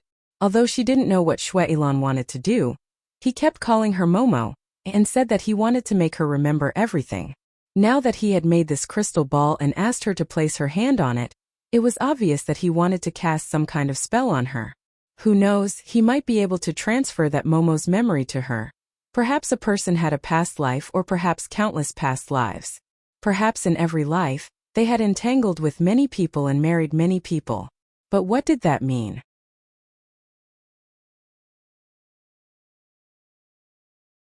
Chapter 1168. Since she drank Mengpo's soup and forgot about her previous life, there was no need for her to be entangled with her past life. Whether or not Momo was her past life, she didn't want to know. She didn't want to bear all of her grudges. She also didn't want to have her memories and make things difficult for herself in this life. Therefore, Ningshuama was very repulsed by the crystal ball and Shuilan's method. It was a pity that her psychokinesis was sealed. Otherwise, she would have already fought with Shuilan and escaped. Shuilan probably didn't expect that Ningshuama would have such a big reaction. He stared blankly for a moment. By the time he came back to his senses, Ningshuama had already walked to the door, preparing to open it and leave. His eyes darkened. After preparing for so long, how could he give up just because Ningshuama wasn't willing? His body moved slightly and in the blink of an eye, he appeared in front of Ningshuama. He pulled her back to the crystal ball and coldly said, "Momo, today you have to do it even if you don't want to." He was afraid that she would resist again, so he simply held her hand and forced her to press it on the crystal ball. The crystal ball seemed to have a strong suction force. The moment Ning Xuema's hand was pressed on it, she couldn't pull it back anymore. There seemed to be waves of magnetic waves from the crystal ball surging into her mind, making her head feel like it was filled with water. It was so painful that it felt like it was going to explode. She couldn't help but scream. She hurriedly tried to pull her hand back, but before she could do so, Shuailan pressed her other hand on the crystal ball. "Momo, I'm sorry. It might be a little painful, but this is what you have to bear. Bear with it, and it will be over." Shuailan's voice was like a demon's voice that pierced through her chaotic mind. "Bear with it, your sister." After Ning Xuema pressed both of her hands on the crystal ball, she felt as if two electric drills were inserted into her brain at the same time. It was as if there was a high-pressure water jet inside the electric drill, spraying out countless images into her brain.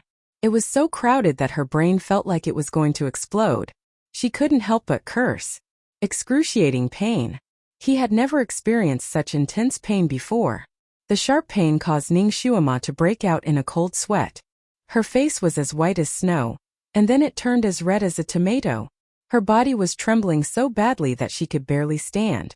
Shuailan's gaze fell on her face, and a trace of pity flashed across his eyes. His Momo.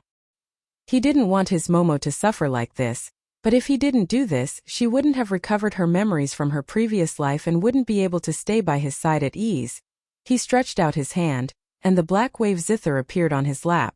Ding ding dong dong, he began to play. Following the sound of the zither, the images that entered Ning Xuema's mind gradually became clearer. It was as if shredded film was being reconnected and glued back together. It was played in sequence. The still images connected together to form an animation of blood and fire, love and hate intertwined together. Those were the memories of another girl. They were as long as a serial, flashing through her mind and attacking her original memories. Due to the interference of the zither, Ning Xuema's head finally stopped hurting. She didn't know when her body stopped trembling, but she stood there in a daze. Her back was as straight as a javelin. Her face began to return to normal. Shuailan glanced at her while he was playing the zither. Seeing her like this, he let out a sigh of relief and lowered his eyes to play seriously. The melodious sound of the zither was like the wind blowing through the treetops, constantly ringing in Ning Xuema's ears.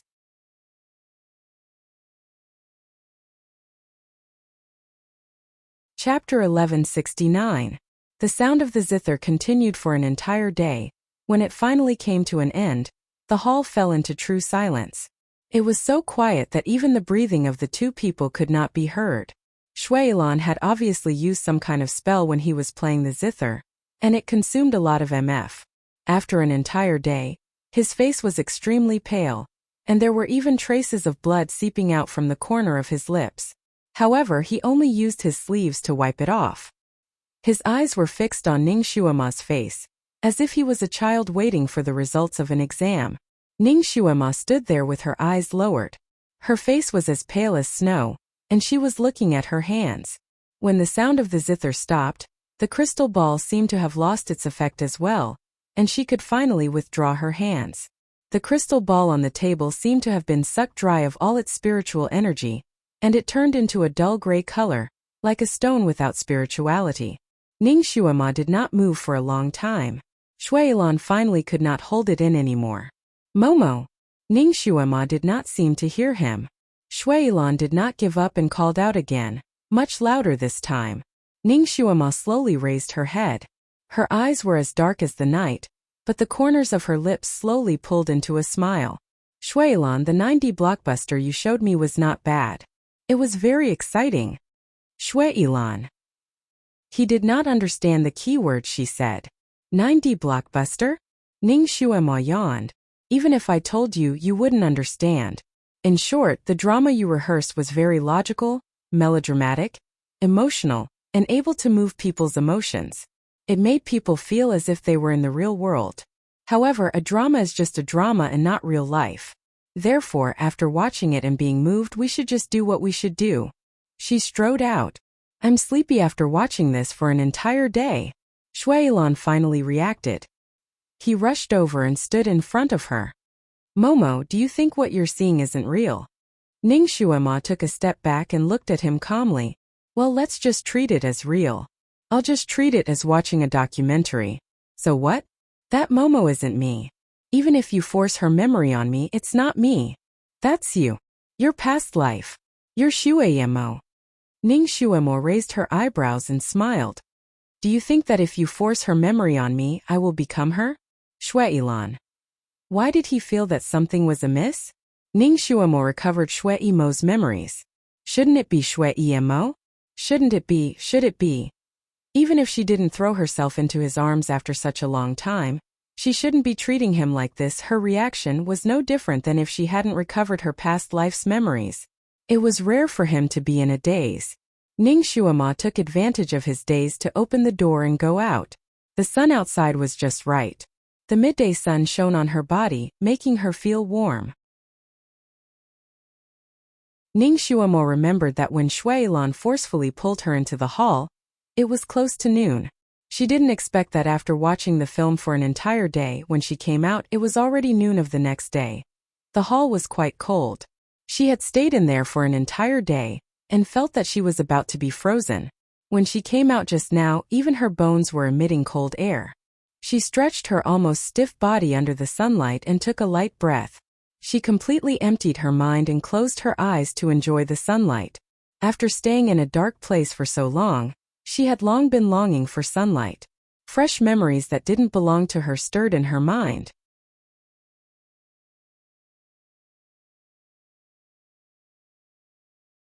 Chapter 1170.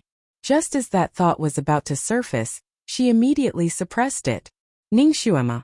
You are Ning Shuema, a secret agent from the 21st century. You are not some demon princess. You should not let her story affect your life in this life. In his previous life, before and after this life, if he were to be entangled in this life, how would he be able to live? Ning Shuema walked slowly under the sunlight, as if she was casually admiring the beautiful scenery around her.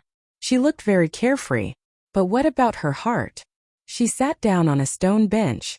Little flowers bloomed under her feet, swaying gently in the wind. She suddenly recognized that this place was the scenery of the back garden of the Demon Palace. In the past, Shuaiemo often took Shuailan to play here. Shuailan combed her hair and weaved garlands for her. However, there was no sunlight in the Demon Palace. There was only the demon light deliberately created by the demon ancestor. That demon light was pale white and could not be compared to normal sunlight. However, it also had the ability to promote the growth of flowers and plants. In the back garden of the Demon Palace, all kinds of flowers and plants bloomed vigorously and luxuriantly. Ning Shuema suddenly stood up.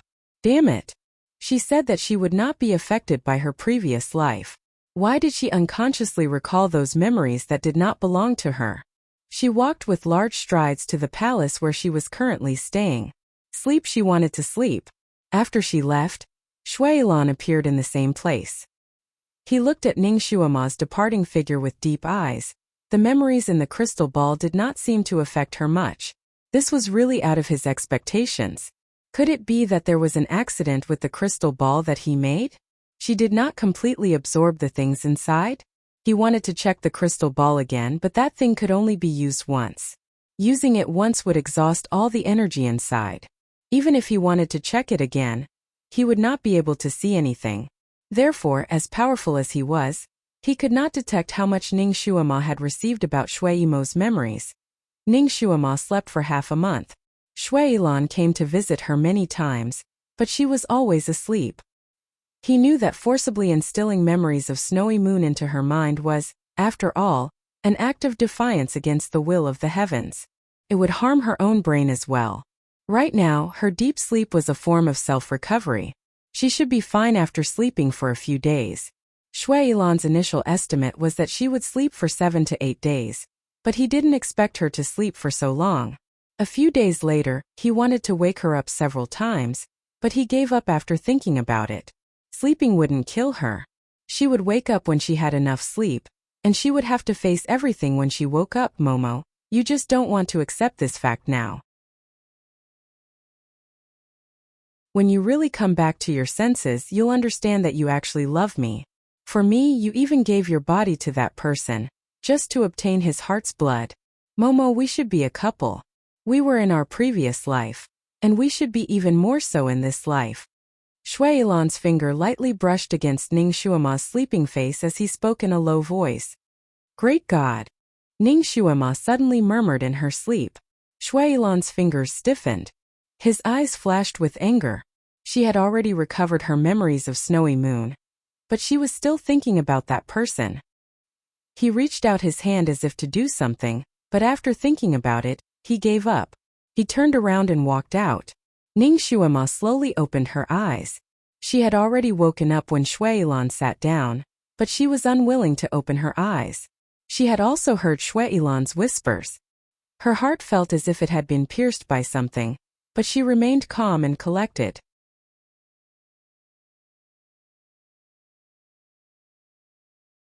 Chapter 1171. After being trapped by Shui Yilan's side for so long, her skill at pretending to be asleep had already reached perfection. After Shui Yilan left, she got up and leaned against the bedpost. She raised her hand to rub her eyebrows, somewhat worried. Even if those memories were all true, and she had loved Shui Yilan in her past life, she really had no feelings for him in this life. She had fallen in love with the great god in this life, and it seemed like she had fallen in love with him miserably. Could it be that she felt guilty towards the great god in her past life, so she fell in love with him in this life to compensate him? No, although she had wronged the great god in her past life, the great god had also mercilessly punished her afterwards. She had even sacrificed her life for this, so she had repaid what she owed the great god. Her love for him in this life wasn't compensation. She bitterly smiled and shook her head. People said that they could only love one person in every life, but she seemed to have loved two people. The one she loved in her past life didn't love in this life, but the one she didn't love in her past life fell in love in this life. Was the heavens playing with her? Ning Shuima was somewhat depressed by these romantic thoughts, and she raised her hand to hit her head. Forget it. Don't think about it anymore. Block soldiers with arms, water with an earthweir. In this life, she only wanted to live according to her heart, and didn't want to be tied down by too many things. She had already died in her previous life. Death was the end of everything. Why would she have to pay for her past life in this life? It wasn't as if her brain had been kicked by a donkey, but it was strange. Shui Yimo was her past life, and that was because Shui Yimo had died. It was normal for her to reincarnate without Shui Yimo's memories, so why didn't the great god remember her? Ning Shuima touched her face. Her current appearance was almost the same as Shui Yimo's appearance in her memory. Shui Yimo and the great god had such a deep connection, so logically speaking, he shouldn't have forgotten her. Ning Shuima thought about how she had met the great god. The great god's attitude towards her didn't seem to be fake, so he shouldn't have completely forgotten her. Although it had been 3,000 years, according to the great god's terrifying memory, he shouldn't have forgotten her completely. Could it be that the great god also lost his memory? Or could it be that Shinjuli had also reincarnated? No, his name was still the same. It didn't seem like he had reincarnated. That meant that the Almighty had also lost his memory. Ning Shuima sat on the bed and pondered for a long time. Finally, she came to a reasonable conclusion. He couldn't help but smile bitterly. The three of them were rather interesting. The sealed one, the reincarnated one, and the amnesiac one. Originally, the three of them were not supposed to have any more interactions. Who would have thought that under this mishap, their fates would be entangled once again? Now that she and Shui Yilan had recovered their memories, would Shinjuli also recover one day? How would he treat her after he recovered? Would he still be as cold and heartless to her as he was in her previous life? Watching her die an unnatural death without doing anything?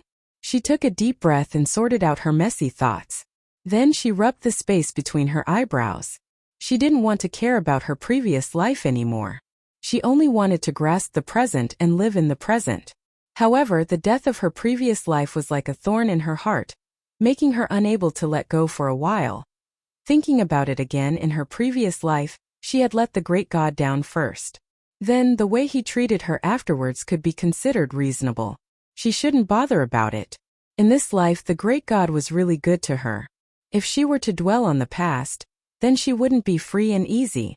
After thinking about it for a while, her hand inadvertently touched the cinnabar mole between her eyebrows.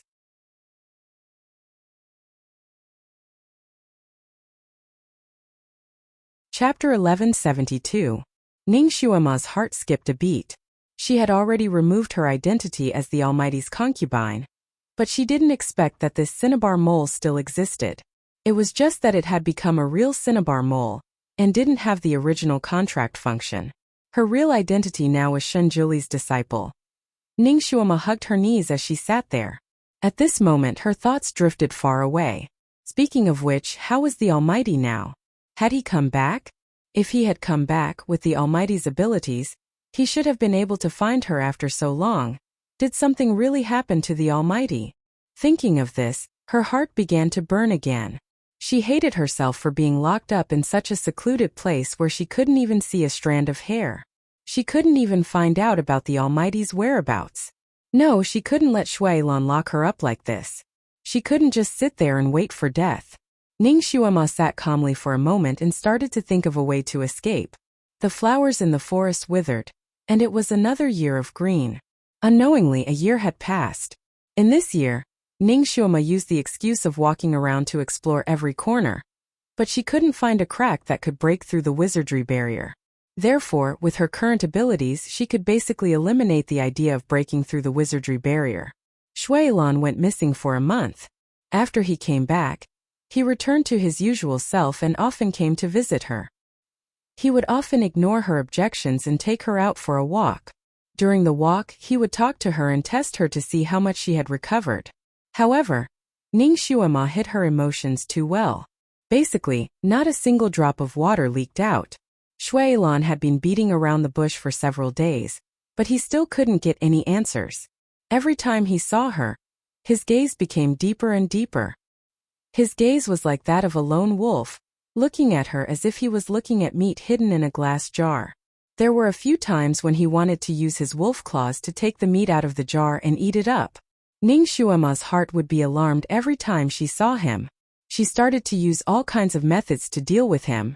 Shuailan couldn't figure out her attitude towards him.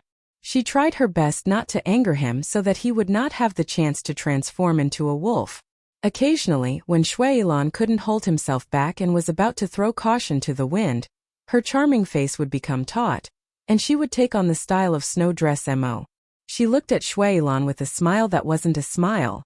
"Little Lan Shan, even you want to force me? Is this how you treat me?" Usually, Shuailan's body would stiffen and he would slowly turn around and leave.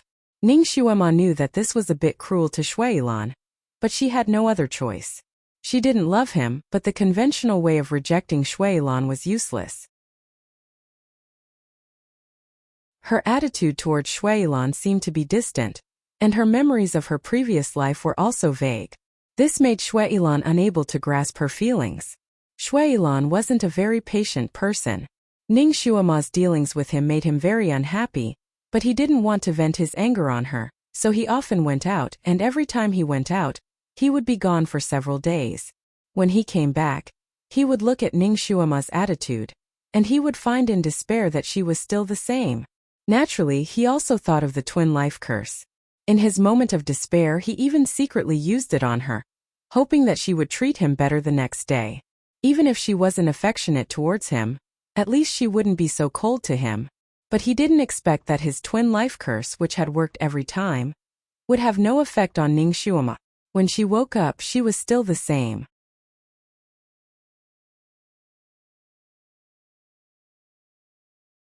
Chapter 1173. Of course, there were times when he couldn't bear it any longer. Ningxuoma used Shui Mo's voice to talk to him, but it was useless. He directly threw himself at her. He thought that she would struggle vigorously and curse him loudly, but unexpectedly, she didn't move at all. She only coldly looked at him and said, "Shuailan, you can have me. But the moment you get what you want will be the moment I die. I mean what I say." Shuailan naturally didn't believe her. With his methods, it wasn't difficult to stop a person from committing suicide. But Ningxuoma's next words made his enthusiasm turn to ice. "Shuailan, I know you have great ability, But you can stop me for a while, but you can't stop me for a lifetime. If I really want to die, there will always be an opportunity. In any case, I already died for you in my previous life. If I'm forced to die by you in this life, it can only be considered my bad luck. Shui Yilan naturally didn't want her to die. Her last two sentences accurately hit his weak spot, so he could only resentfully stop. He got up and straightened his robes. Looking down at her lying there, he said, "Mo, in this life, I will make you fall in love with me again. I will use proper means to obtain you." "I'll wait and see," Ning Shuema said. Her heart finally relaxed. Since then, Shui Yilan didn't force her. But he also didn't have any intention of letting her go. He seemed to be going all out with her. He didn't believe that if he imprisoned her here, the two of them wouldn't fall in love with him again. Ning Shuema lived here for a long time, and finally understood that this place should be an enchantment created by Shui Yilan. It shouldn't be anywhere on the continent. In other words, this was a new space created by Shui Yilan. People from the outside wouldn't be able to find this place, because the climate here didn't change with the 4 seasons. The surrounding plants were also full of vitality all year round, maintaining the same appearance. Only time was flowing here. During this year, Ning Shuema's acupoints for practicing psyche power had been sealed, so she could not continue practicing. Her physical strength had also declined unknowingly. By the time Shui Yilan realized this, she had already fallen seriously ill. This illness came with a vengeance, and the timing of her illness wasn't right. It was when Shui Yilan went out. When Shui Yilan returned after wandering outside for 3 days, she had already fainted due to a high fever. Shui Yilan's medical skills were not high. At most he could treat injuries and so on. His medical skills were basically focused on the constitution of demons. On the other hand, Ning Shuema was a standard human.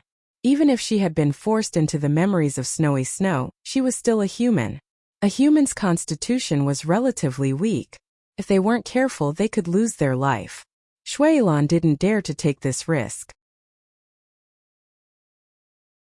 Only now did he realize that Ning Shuema's psychokinesis was currently at Earth Realm level 7. Once a human of this level reached Earth Realm level 8, their physique would undergo a huge change. Not only would they have a lifespan of 1,000 years, but they would also not get sick easily. Level 7 was a more awkward stage. The constitution had already begun to change, but the body couldn't accept this change. Once a cultivator of this level lost their psyche power, their constitution wouldn't even be as healthy as a normal person's. Ning Shuema's psyche power had been sealed by him for a year. It was as if he had blocked her meridians. If it continued for a long time, it would directly cause her to become a cripple, and even her life would be in danger. Ning Shuema's illness only started to fall ill after a year. Her vitality was already very tenacious.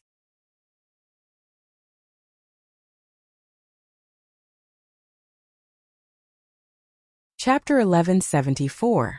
By the time Shui Yilan returned, she had been unconscious for 3 days and was on the brink of death from the fever.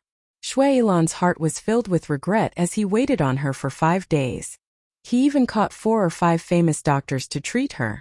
Because her illness was not a common cold, the doctors gave her countless prescriptions to treat the cold. Shui Yilan fed her countless bowls of herbal medicine, but in the end she became even weaker in the end. It was one of the doctors who reminded Shui Yilan, "Look, this lady's psychokinesis is not low. Has she reached Earth rank level 7? I heard that if people of this level have poor psychokinesis, they will easily fall sick." Shui Yilan suddenly realized that he had finally unsealed Ning Shuema's psychokinesis that had been sealed for a year. Ning Shuema's blood vessels were severely clogged.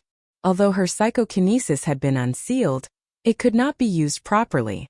Shui Yilan did not dare to blindly use his psychokinesis to treat her, so he could only watch over her in fear. Fortunately, Ning Shuema's vitality was still very strong.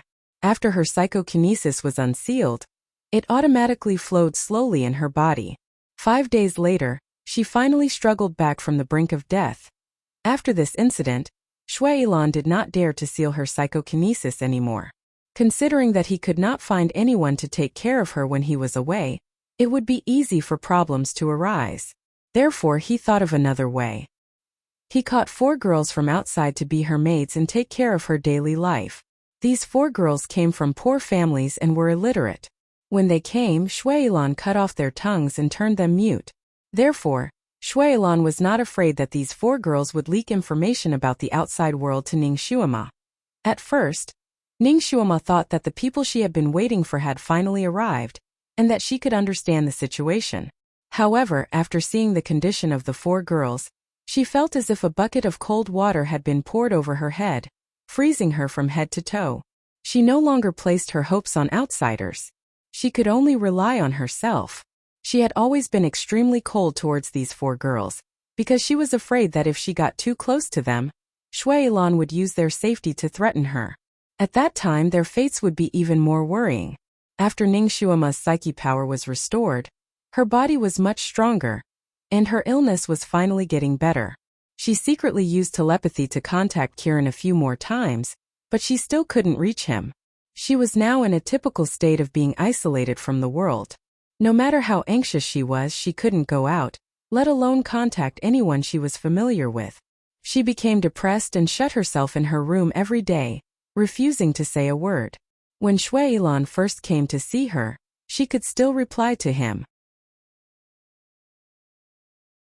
Later on, she couldn't be bothered to talk to him anymore. Even if he said 10 sentences, she wouldn't reply to him. Even if she said something occasionally, it would be she wants to go out. Shuailan didn't have any intention of agreeing, so she became even more silent. She became thinner day by day, and very soon, she was as thin as a yellow flower. This Cold War lasted for more than a month. In the end, Shuailan couldn't bear to see her torment herself like this, so he promised to bring her out twice a year. However, the condition was that she had to cultivate diligently and nurse her body back to health. Shuailan finally brought her out of the enchantment. However, the place he brought her to wasn't the Tianxi continent, but the immortal country. Ning Shuama had been here twice, and it was the Almighty who brought her here. Revisiting the old place, the scenery here was the same as before, but the person beside her was different. Things had changed, and it was truly a feeling that things were still the same but people had changed. Shuailan was probably afraid that she would do something funny, so when he brought her out, not only did he seal her acupoints, but he also changed her appearance. He also changed his appearance.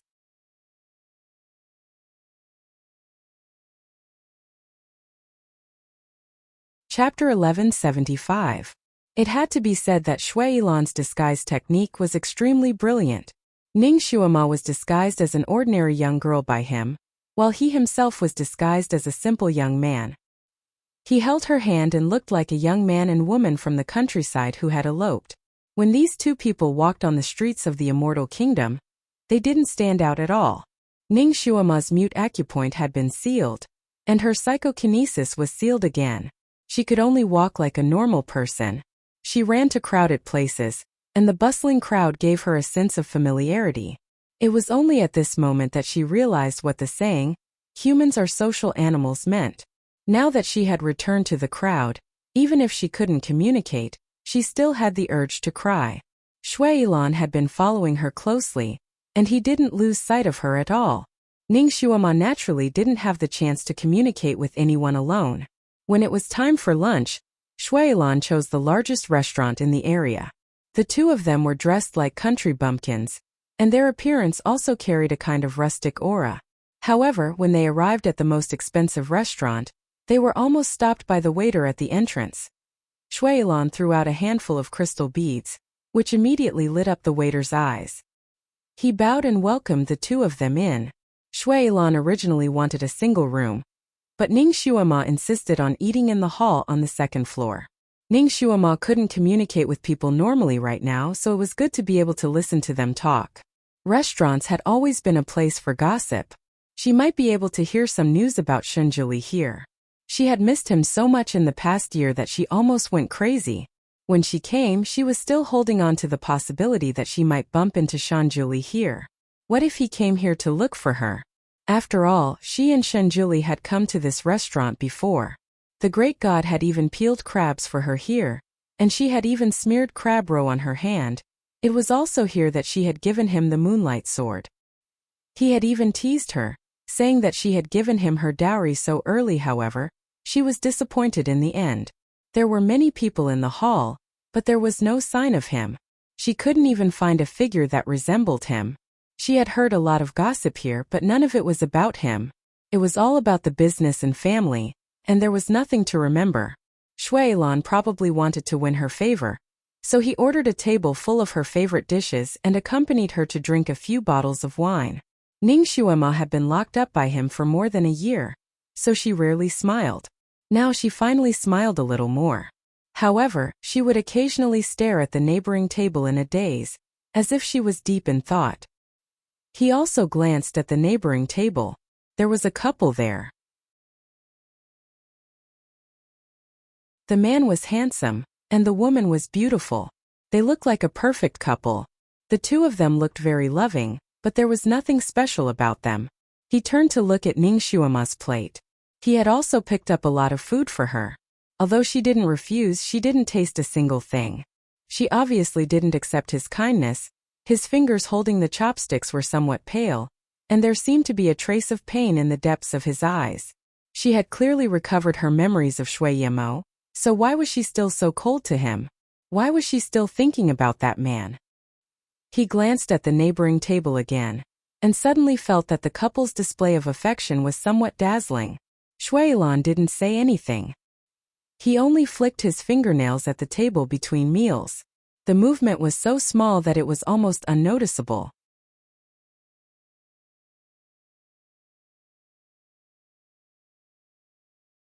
Chapter 1176. Ning Xuema's attention wasn't on him at all, so she naturally didn't see his small movements. Her ability to recognize people was very high. She would remember them for the rest of her life if they interacted with her once. She recognized the two people at the next table. More accurately, she had seen them before.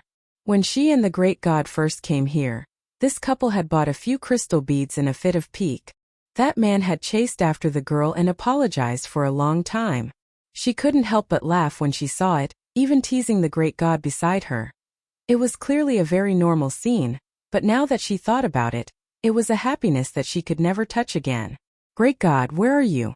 It's been so long, why haven't you looked for me? And I can't find you. It had been a year and a half. She and the great god had been separated for a year and a half. She hadn't heard from him for a year and a half. Was he missing her like she was? It was like a lump of iron was stuck in her heart. She felt that the food she normally liked to eat was tasteless. Her mood instantly plummeted. She finished the meal emotionlessly and stood up. Shuailan was a good understanding person, immediately asking, "Do you want to go somewhere else?" Ning Xuema couldn't speak, so she could only give a slight nod. The two of them were about to go down the stairs together when they heard two putong sounds behind them. Then they heard someone cry out in alarm. Ning Xuema unconsciously turned around and her feet froze. The couple that had been eating at the next table had fallen to the ground. Their faces were green and they were constantly twitching. They had been poisoned. The customs of the immortal nation were very simple and friendly. The guests at the other tables immediately surrounded them. Some of them even squatted down to check on the couple. A teacup suddenly flew over. It smashed into the wrist of the man who wanted to flip the couple over. That man was caught off guard and the back of his hand was bruised. He angrily raised his head. "Who hit me?" An ordinary-looking girl quickly walked over and pushed him aside. Then she wrote a few words on the ground. "Poison, you will die if you touch it." The man was so shocked that he broke out in a cold sweat. The people around who were about to help the couple didn't dare to move. They all looked at Ning Xuema for help. "Miss, you know medicine, right? Please save them." Ning Xuema stared coldly at Shuailan. Needless to say, he was the one behind this. Shuailan smiled and transmitted his voice to her. "Momo, do you want to save them?" Ning Xuema just stared at him. Shuailan continued, "If you want me to save them, I can do it. Give me a kiss and I will do it." Ning Xuema. She did not look at him again. Instead, she turned around and squatted in front of the two men. She pulled out a silver hairpin from her hair and used the tip of the hairpin to hit the two men's acupuncture points. Then, he quickly wrote down the names of a few herbs on the ground and asked the people around him to pick them up quickly. The onlookers were quite enthusiastic. Someone immediately ran over and came back with the herbs in a short amount of time. Although Ning Shuama's psychokinesis was sealed, she was very experienced in treating patients. She was especially good at curing poisons. Even if she didn't use the special antidote, she could still use her own methods to solve the problem. Shui Ilan narrowed his eyes as he watched her busying herself. He didn't know what he was feeling. He could actually stop her from saving them with a wave of his hand, but he couldn't bear to do it when he saw her current appearance. These days, Ning Shuama was like an expressionless doll in front of him. Her eyes were always in a daze. It was rare to see her so serious.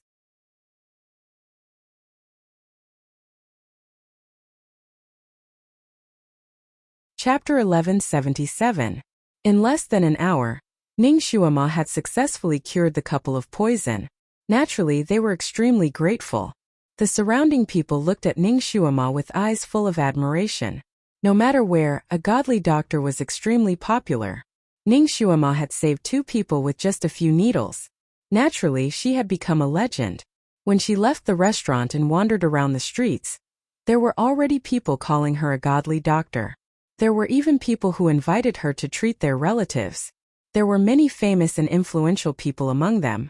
Ning Shuama had probably been holding it in for too long.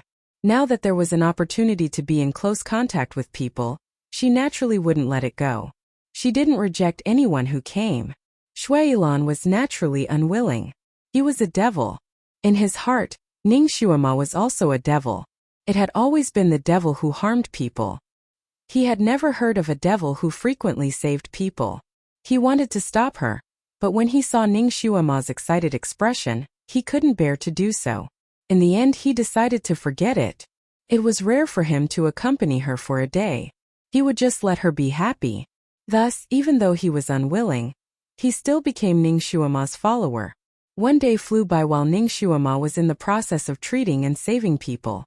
When the sky turned dark, Ning Shuama had already treated 5 to 6 patients. Almost all of them were cured. Thus, her reputation spread even more. There were more people who came to seek treatment because of her reputation naturally. There were people who respectfully asked for Ning Shuama's name. Ning Shuama couldn't answer, and Shui Ilan didn't bother to answer. Thus, those people didn't get anything out of Ning Shuama.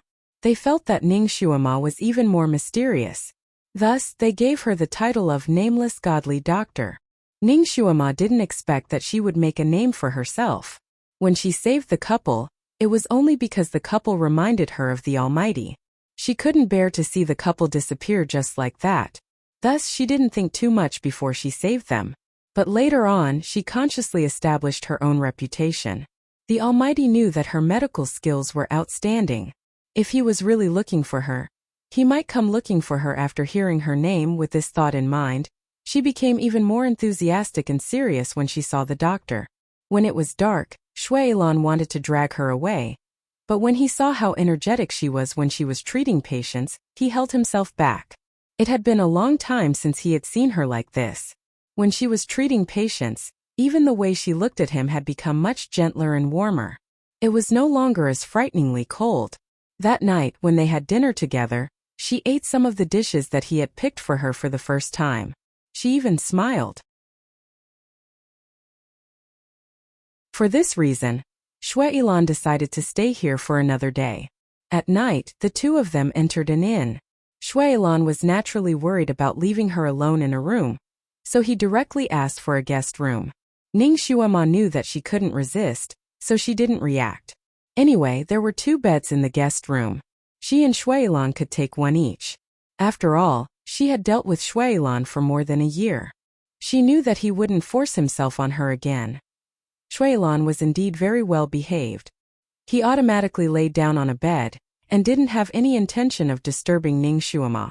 He also unsealed Ning Shuama's mute acupoint so that she could speak to him. However, the other acupoints on her body were still sealed. Ning Shuama couldn't shout for help. Ning Shuama didn't plan to shout for help either. She knew that although the people in Bulow City didn't age or die, their martial arts were very shallow. They were no match for Shui Ilan.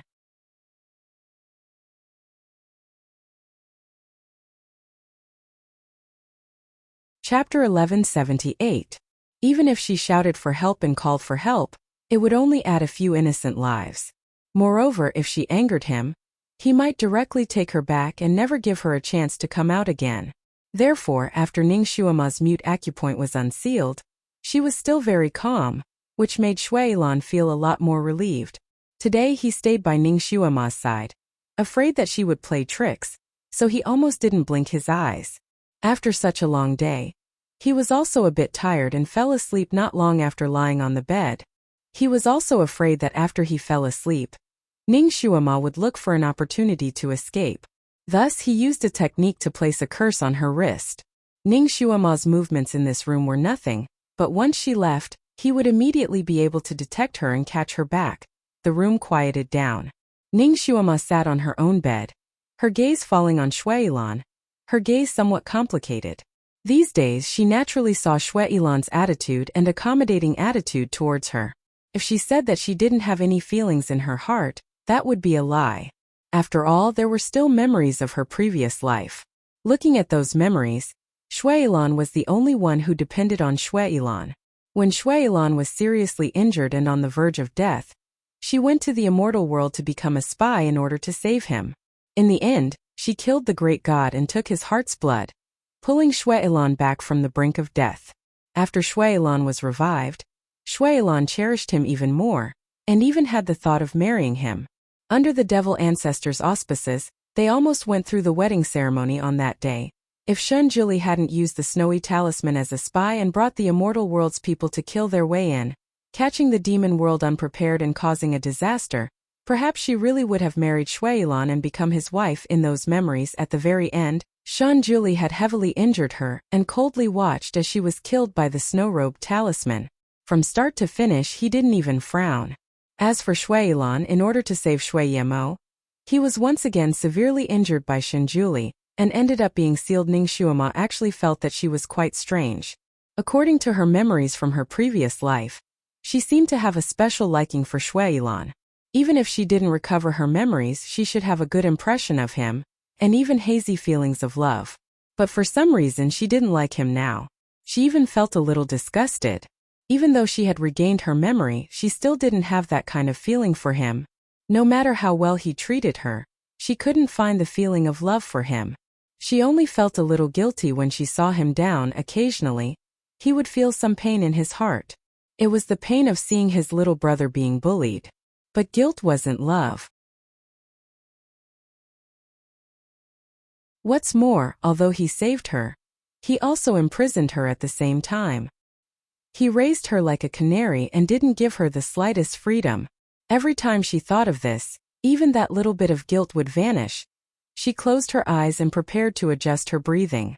Suddenly, the shop assistant knocked on the door, saying that someone was looking for treatment.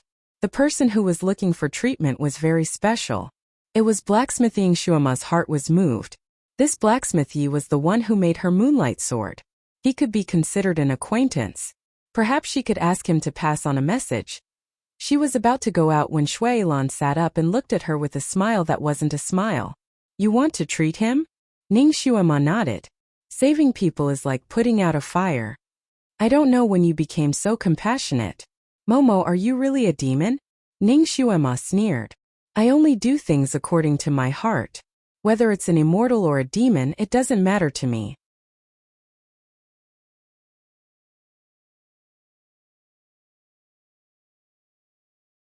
Chapter 1179. Shui Yilan looked at her for a long time. His eyes flickered slightly. It was unknown what he was looking at her for. Ning Xuema simply sat there and let him look at her. Finally, she tilted her head and smiled at him. It was unknown whether it was a real smile or a taunting one. Shui Yilan, I remember you said that you will always treat me as your master. Is this how you treat me? Shui Yilan choked.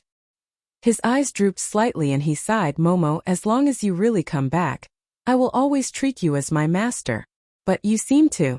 Ning Xuema didn't say anything and only looked at him indifferently.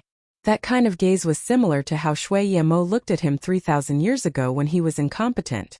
Shui Yilan's heart was stifled and he felt pain again. Every time she showed this kind of expression, he didn't want to disobey her no matter what. It was the same now. He finally agreed to let Ning Xuema treat Blacksmith Ye's illness.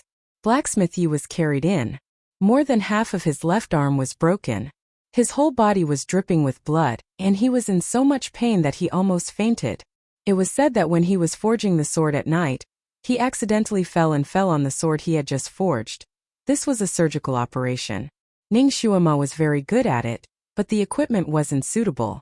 Fortunately, she had Shui Lan by her side. This guy knew metal attribute magic. According to Ning Shuima's needs, he could easily condense the scalpel and other things she wanted. Blacksmith Yi was in a semi-conscious state, but he could clearly see Ning Shuima's every move. He always felt that Ning Shuima was somewhat familiar, but he couldn't remember where he had seen her before. Ning Shuima's treatment method was very special.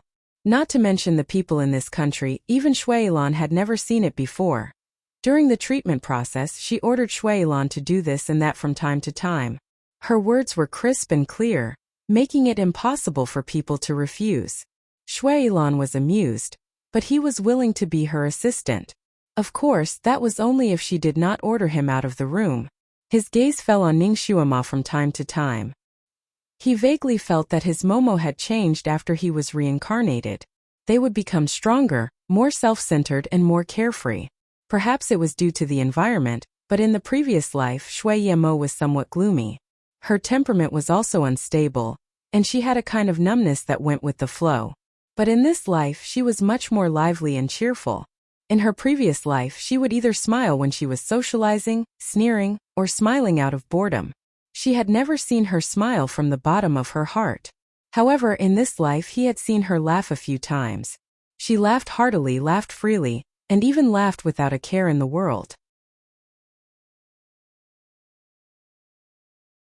However, her sincere smiles were not brought to her by him, and the character she was smiling at was not him. In her dreams when she was with Shanjuli, there were many times when she smiled sincerely, which he had never seen when she was by his side. Some things couldn't be thought about. Once you thought about it, you would find it hard to calm down, and you would be upset and irritable. Shui Lan secretly took a breath and suppressed the tumbling emotions in his chest. On the surface, he was calm and collected, but secretly, he had been paying attention to her. Even if she wanted to play tricks, she would not be able to find a chance to do so. The operation was finally completed smoothly. Casting Master Ye's almost broken arm was finally successfully reconnected by Ning Shuima. According to Ning Shuima, as long as he recuperated for half a year, his arm would be as good as before. Casting Master Yi was very excited. In the end, he left with gratitude.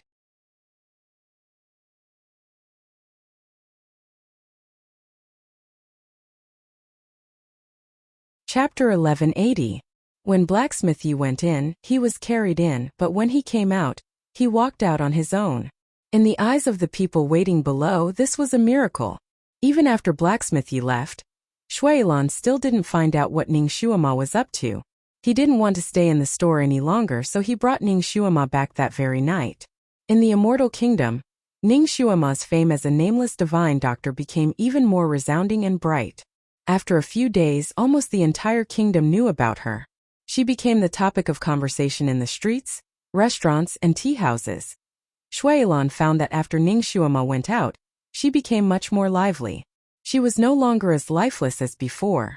To prevent the same thing from happening again, after he brought her back to the barrier, he unsealed her acupoints to recover her mental power.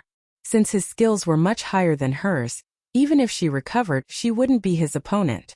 More importantly, without him leading the way, she wouldn't be able to leave. He also knew that Ning Shuima was an expert in breaking barriers, so the barriers he set up were of the highest level. After Shui Lan recovered his memories from his past life, his skills also recovered. Now, his skills weren't much worse than Shanjuli's. His ability to set up barriers was especially outstanding.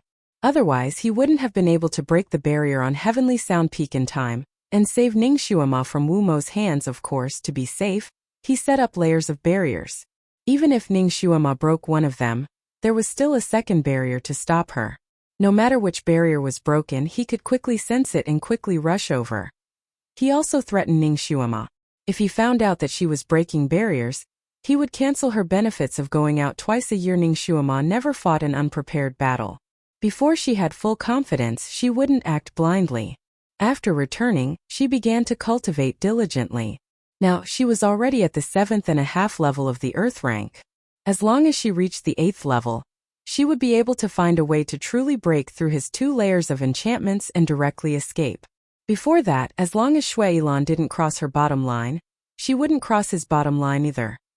Shui Yilan's barrier was quite abundant in spiritual energy, so it didn't delay Ning Xuema's cultivation. It was only at this moment that Ning Xuema realized how difficult it was to advance from level 7 to level 8.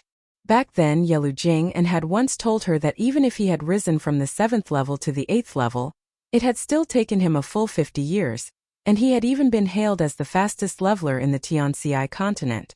It was unknown how many people were stuck at this level, unable to break through until the day they died. This was like an insurmountable natural moat. Once he crossed it, it would be a smooth journey. Ning Xuema was cultivating here. Firstly, there wasn't a good teacher to guide her.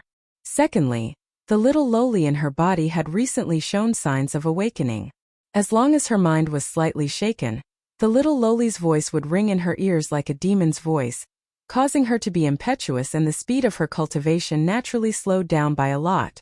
Time flew by like a shuttle, and time was like lightning. Unknowingly, 10 years had passed. In these 10 years, Shui Yilan could be considered to have kept his promise.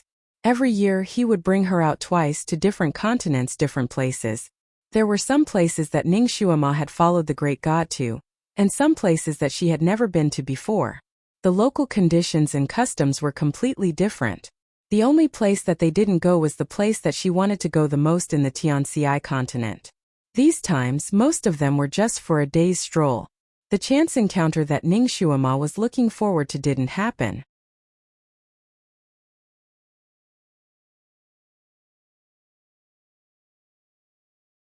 Chapter 1181. Ning Xuema did not hear any news about Shenjuli in the restaurants and tea houses. 10 years of life and death, it was unforgettable if one did not think about it. Ning Xuema never thought that she would be separated from the great god for such a long time. She did not even know if the great god was alive or dead. She did not know if he was alive or dead, and he probably did not know if she was alive or dead either. The little loli in her body had been jumping around in her mind recently, saying that she, the heavenly lone star, had cursed the people closest to her to death. She wanted to pull it out from her body and smash it into pieces. Ning Xuema was not someone to be trifled with. When the little loli in her body was talking nonsense with her, Ning Xuema sneered, "If the heavenly lone star is cursed to the people closest to her, then why don't you die? Shouldn't you be the one who should be cursed to death?" This sentence finally made the little loli in her body shut up for a few days, and Ning Xuema finally had a period of peace. When it was close to the 10th year, Ning Xuema's psychokinesis finally reached the critical point of Earth rank level 7 to level 8. She did not know why, but when she reached this point, she seemed to be unable to find a way to increase her psychokinesis, and stopped at the critical point. Her heart was anxious, and she often felt like her period was coming. She could not help but get angry, cry, and throw tantrums for no reason. Sometimes she even wanted to make a scene out of hysteria, and even wanted to commit suicide. Even Shui Yilan didn't dare to provoke her rashly. He didn't want her to break down and do something to harm herself. He originally brought Ning Xuema out every June. This time he probably wanted to help her get rid of her depression, so he actually brought her out in March. The place they went to was the place Ning Xuema yearned for day and night, Tianxi continent. When she saw the familiar buildings, the familiar city walls, and the familiar streets, Ning Xuema felt her legs trembling. 10 years. She had left this place for 10 years. She never thought that she would miss a place so much. It was even more intense than a wanderer missing home. Shui Yilan brought her to the vast Sky Empire's capital. 10 years ago, she had transmigrated here and started her adventure. She had met many people and experienced a lot of things. It was also here that she had her first encounter with Shenjuli, and the enmity that followed. She had been locked up by Shui Yilan for 10 whole years. Many things could happen in 10 years. For example, when Ning Xuema came here this time, Lu Hinti died and a new emperor ascended the throne. Tea houses, restaurants, tea houses, and post stations were all gossipy places. Everywhere, people were talking about this. Ning Xuema only drank a few cups of tea in the tea house, and such gossip filled her ears. It was said that the crown prince, Ji Yunhuang, who was the pride of the entire vast Sky Empire, seemed to have gone crazy after the death of his wife. He ran all over the continent, looking for a way to revive the dead. His whereabouts were unknown, and he often lost contact with them. He did not care about the affairs of vast Sky Empire anymore. This made Lu Henti very angry. He sent countless people to find this crown prince and told him that if he continued to be crazy, he would remove his position as crown prince. However, Ji Yunhuang did not care, and did not have any intention of coming back. This made Lu Henti so angry that he almost had a stroke. Fortunately, the sixth prince, Ji Yunhao, often treated him well and helped him share many of the country's affairs. This also made Lu Henti pay attention to his son again. According to the news from the palace, Lu Henti had the intention to change the crown prince, adding a chapter for the monthly ticket.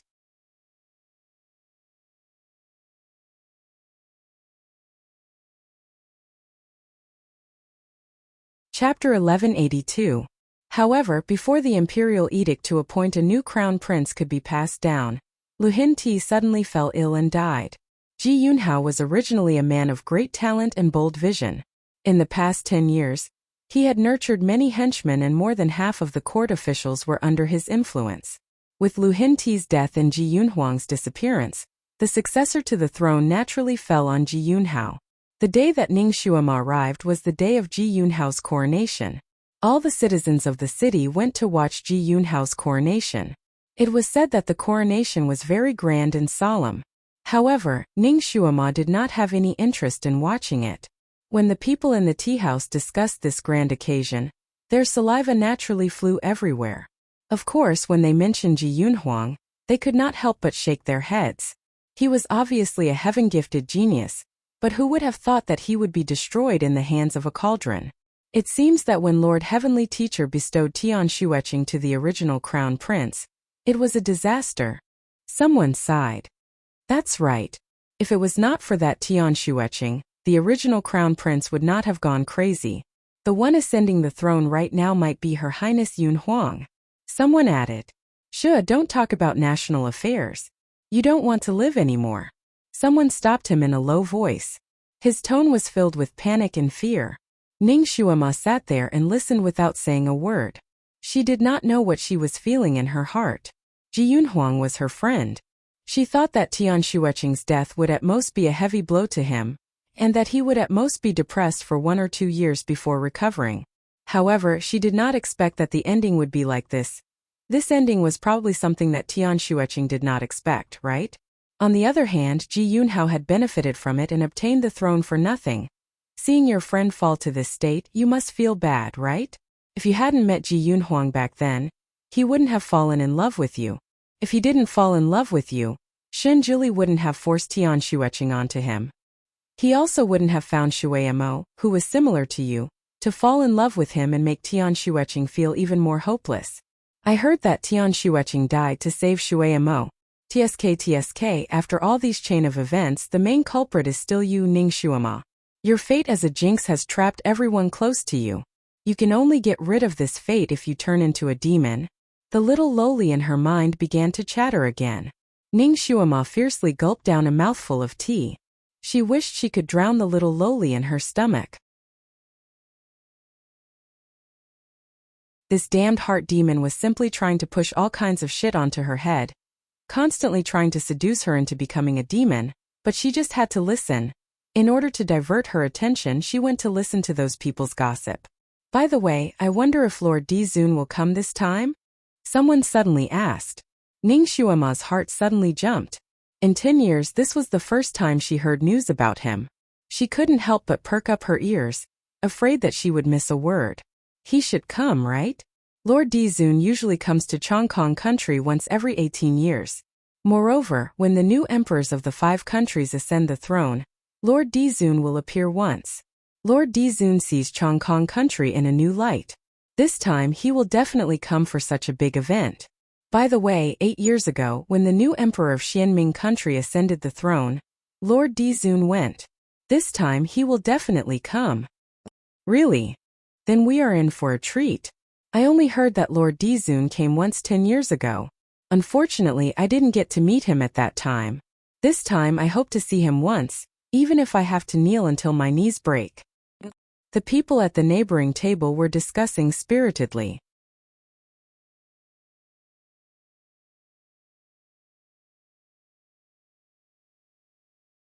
Chapter 1183. Ning Xuema's heart couldn't stop shaking as she listened. 8 years ago, the ancestor went to Xianming country.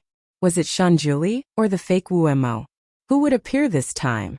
If something really happened to Shanjuli, wouldn't the entire Tianxi continent be in turmoil? But now he seemed to be very peaceful. He should be fine. If he was safe, why didn't he look for her? Was he seriously injured? He was secretly recuperating in a place. On the surface, he let Wuemo take his place to guard the Tianxi continent. But if he was only seriously injured, even if he couldn't move, he would send the Sun Moon sect's disciples to look for her. But she didn't seem to hear any news about this. Could it be that he hasn't come back yet? Thousands of questions hovered in Ning Xuema's mind, but she couldn't find an answer. Shui Ilan sat next to her and watched her fingers unconsciously clench the teacup so tightly that even her fingernails turned white. He put his hand on Ning Xuema's shoulder and asked, "Momo, are you nervous?" Ning Xuema ignored him and just brushed his hand away. Shui Ilan suddenly leaned close to her ear and said, "Momo, the ancestor will pass by here later. Maybe he will come to this tea house and sit down. Do you want to meet him directly?" Ning Xuema still didn't speak. For the past 10 years she had been trapped in the barrier. Although she came out a few times, Shui Ilan sealed her mute acupoint every time. She couldn't talk to anyone. Inside the barrier, she had changed 3 batches of maidservants, and each batch was made mute by Shui Ilan. They couldn't talk to her. The only person she could talk to was Shui Ilan, but she didn't want to talk to him. So for the past 10 years Ning Xuema rarely spoke.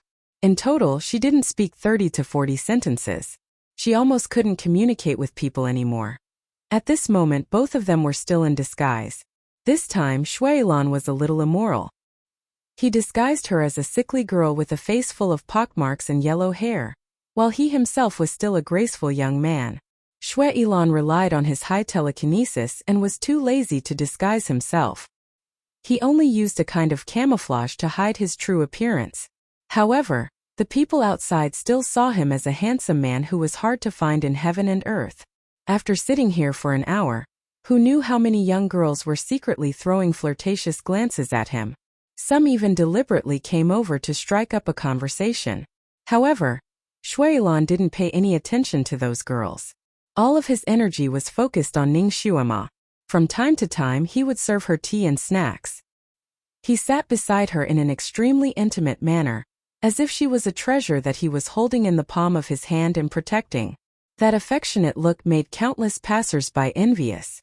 This also made those young girls jealous. They didn't understand why such a handsome young man in front of them would fall in love with such an ugly girl.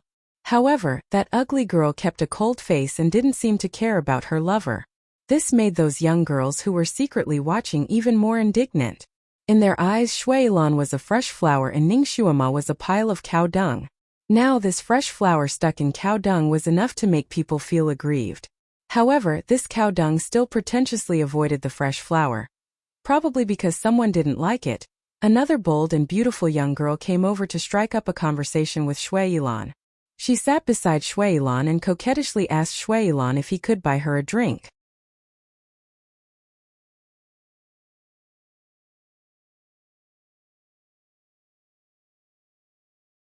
Chapter 1184.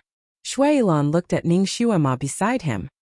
His heart skipped a beat, and he smiled gently at the young girl. His smile was as light as a flower blooming, sure. He poured her a cup of tea. The young girl was flattered. She took a sip of tea in a very ladylike manner, and then tried to strike up a conversation with Shui Ilan. Shui Ilan casually dealt with her while secretly observing Ning Xuema's complexion. He wanted to see if there was anything strange about her face. However, he didn't expect that Ning Xuema didn't notice him at all. Their table was next to the window, and her eyes were looking out of the window. Her gaze was empty. He didn't know what she was thinking. Shui Ilan suddenly felt his interest waning. He secretly clenched his fists. The current Ning Shuama was exactly like the Shuayemo of his previous life. Gloomy, calm, as if she didn't care about anything. She hid all her thoughts in her heart, making it impossible for people to guess what she was thinking. Ancestor. Ancestor has come. Ancestor has really appeared. Suddenly, an excited cry came from downstairs. In an instant, the whole tea house boiled over. Ning Shuama, who had been lost in thought, suddenly straightened her body. The teacup in her hand shook, spilling tea all over her hand. Shui Yilan's eyes darkened. He raised his hand and took out a handkerchief from who knows where to wipe the tea stains on her hand. How could you be so careless? Although he was reprimanding her, his movements were gentle, as if the slightest bit of force would bruise her delicate skin. The tea was quite hot. It scalded her fingertips, but she didn't seem to feel it. She acted as if she hadn't heard Shui Yilan's reprimand. Her gaze continued to look down. No matter where Ancestor appeared, he wouldn't give advance notice. He would always appear suddenly. Of course, no matter where he appeared, he would cause a great sensation. This time was the same. Just like what Ning Shuama had seen 10 years ago, the group of people escorting Ancestor's sedan seemed to emerge from the ground and slowly walk through the spacious street below. Wherever he went, people would fall to their knees. Everything seemed to be a repeat of the events from 10 years ago. Even the children and maids were wearing the same clothes, and the extravagance was the same. Ning Shuama watched as the extremely noble carriage slowly moved forward under the escort of the crowd. She suddenly felt like she was reliving the old days. Her fingers slowly tightened around the teacup. She looked at the carriage and slightly lowered her eyes. It's not him. It wasn't him in the carriage. The one sitting inside should be the fake overlord Wu Mo.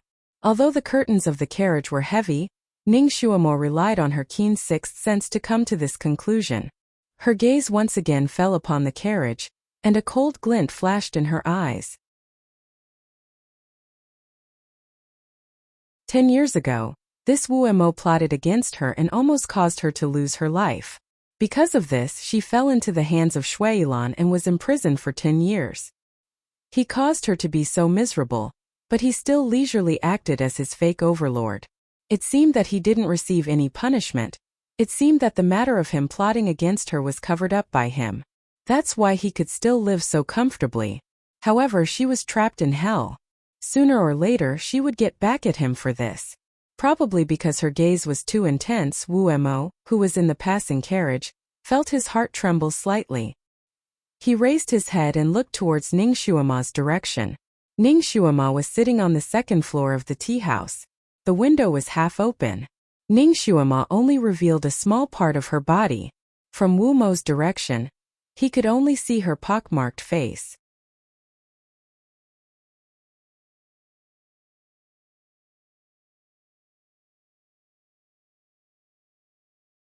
Chapter 1185.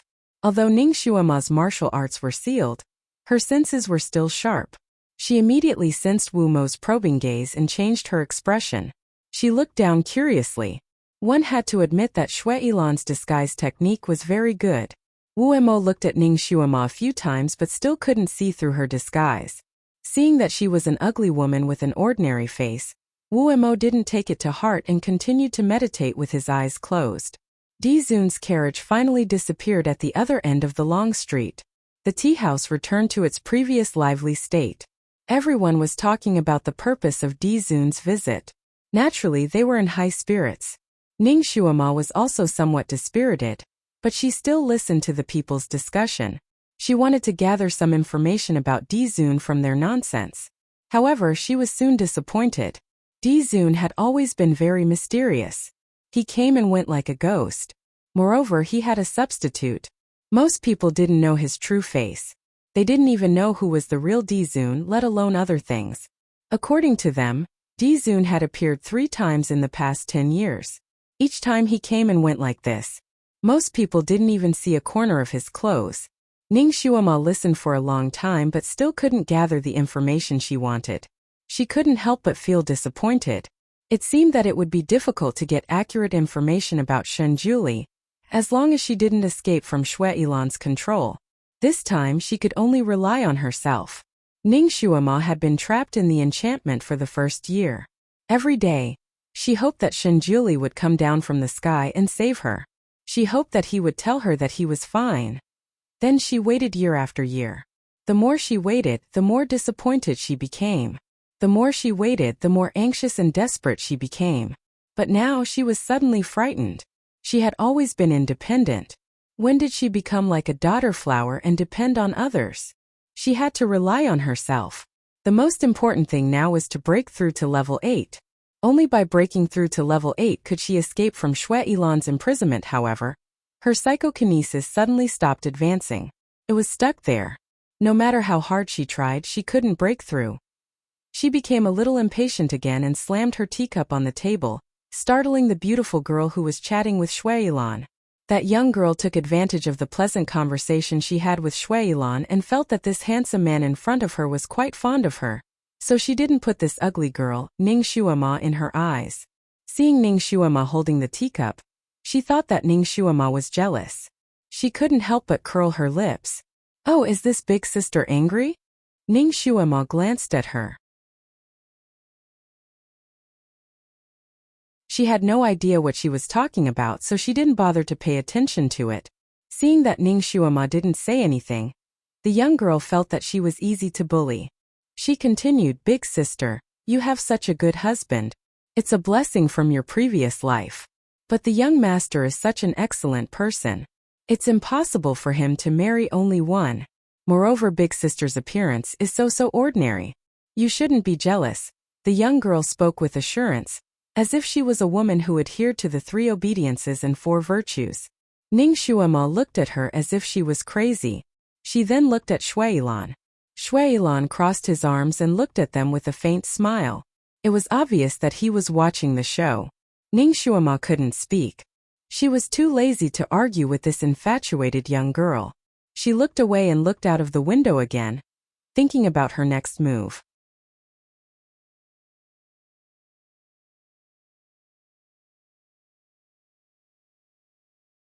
Chapter 1186. The girl was completely ignored by Ning Shuama. She couldn't help but get angry. Her pretty face tensed up. What? Is this sister disdaining to talk to me? Ning Shuama still ignored her. The girl was finally angry. She slammed her palm on the table. You ugly girl. Why are you so arrogant? Her action was not small. Almost everyone in the tea house was alarmed. Countless pairs of eyes looked at Ning Shuama's table. Ning Shuama finally turned around. Her gaze fell on the girl's face. Then she picked up the cup of tea on the table and raised it to the girl. The girl thought that Ning Shuama was finally frightened by her, and apologized to her with tea instead of wine. She was even more proud. She snorted coldly, "You are so rude. You want to toast me with a cup of tea? Forget it." Before she could finish her sentence, a cup of hot tea was poured directly on her head. The girl screamed and jumped up with tea juice on her head. You bit. She seemed to want to scold Ning Shuama. However, in front of Shui Yilan, she suddenly remembered that she had to take care of her image. She immediately turned to Shui Yilan and cried, "Master, look at her. She's too bitchy." Shui Yilan looked at her. "You mean she's too bitchy?" Yes, she's just like a bitch." The girl's voice was full of grievances. Shui Yilan slowly picked up the teapot on the table, and slowly poured the whole pot of tea on the girl's head. "I think she should be more bitchy." The tea seemed to have just been boiled. The girl was crying like a ghost and howling like a wolf after being scalded. However, her body seemed to be fixed. She couldn't escape at all. Shui Yilan finished pouring the whole pot of tea on her head. Then he waved his sleeve like he was swatting a fly. "Get lost." Thus, before the young girl, who was scalded to death, could react, she had already flown out of the window and landed on the street. Shui Yilan's display of strength shocked everyone present.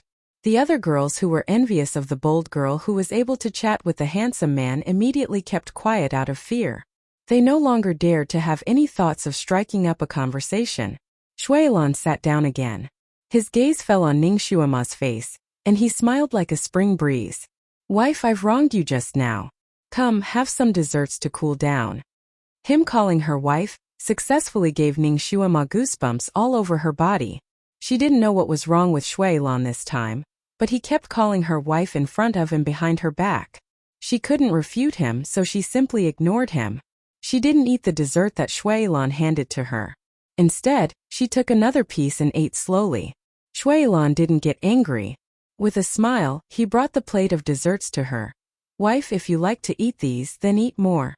Ning Shuima was annoyed by the public display of affection in front of others.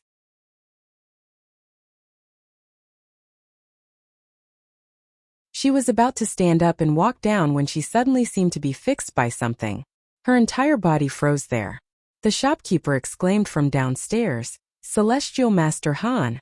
Aya, it's Celestial Master Han! Celestial Master Han! Your presence brings light to my humble dwelling. Please, please." Then a gentle female voice was heard. "Sir, the tea here is not bad. The desserts are also exquisite. The scenery is not bad. Let's go up and have a seat."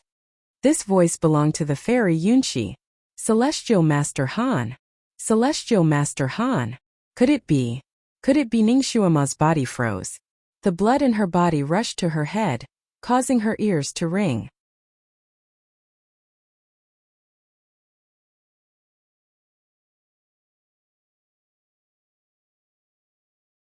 Chapter 1187.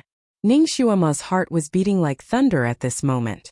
She opened her eyes wide and looked at the stairs. Her palm suddenly hurt and her whole body went soft.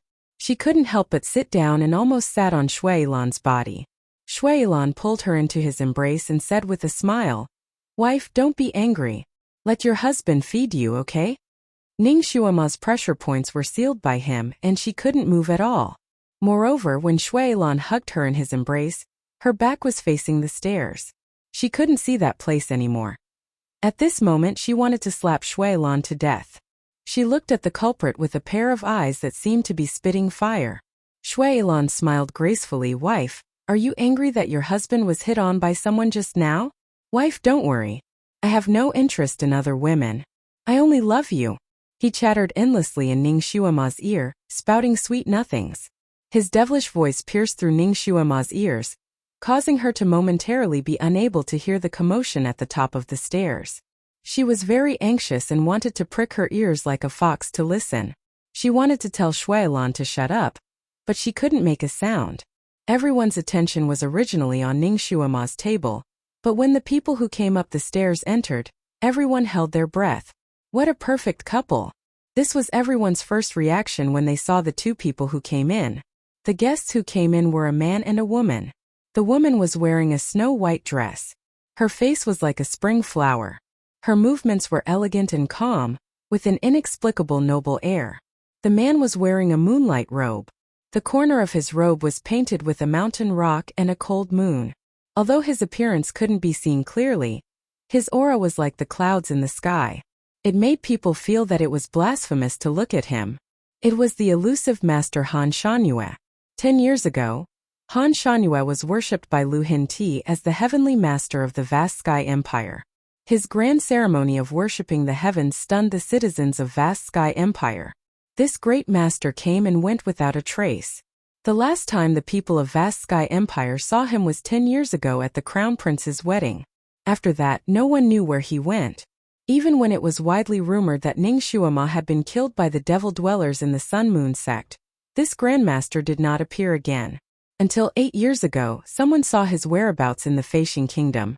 However, he only appeared for half a day and disappeared again. When Lu Hinti heard that he had appeared, he had sent someone to invite him to save his crazy son. However, he did not expect that before the messenger had even arrived, the master had disappeared again. Now that Lu Hinti had passed away and a new emperor had ascended the throne, what was the purpose of this master's appearance? The people of Vast Sky Empire had a strange feeling towards this great Master Han. Originally, they worshipped him as if he was a god and everyone was full of pride. Now that these people thought about the Crown Prince's ending, it seemed that it was related to this great master. Therefore, although they still worshipped this great master as if he was a god, there was still some resentment. Some people subconsciously bowed to him, while others lowered their heads and drank tea, pretending that they did not see him. It was also because of this that Shuilan and Ning Shuima were still sitting there. It did not seem strange. Although Ning Shuima could not see or hear Shinjuli, She could roughly guess from the reactions of the people around her. Her heart was burning. There were a few times when she wanted to turn around, but her neck was stiff and she could not turn around.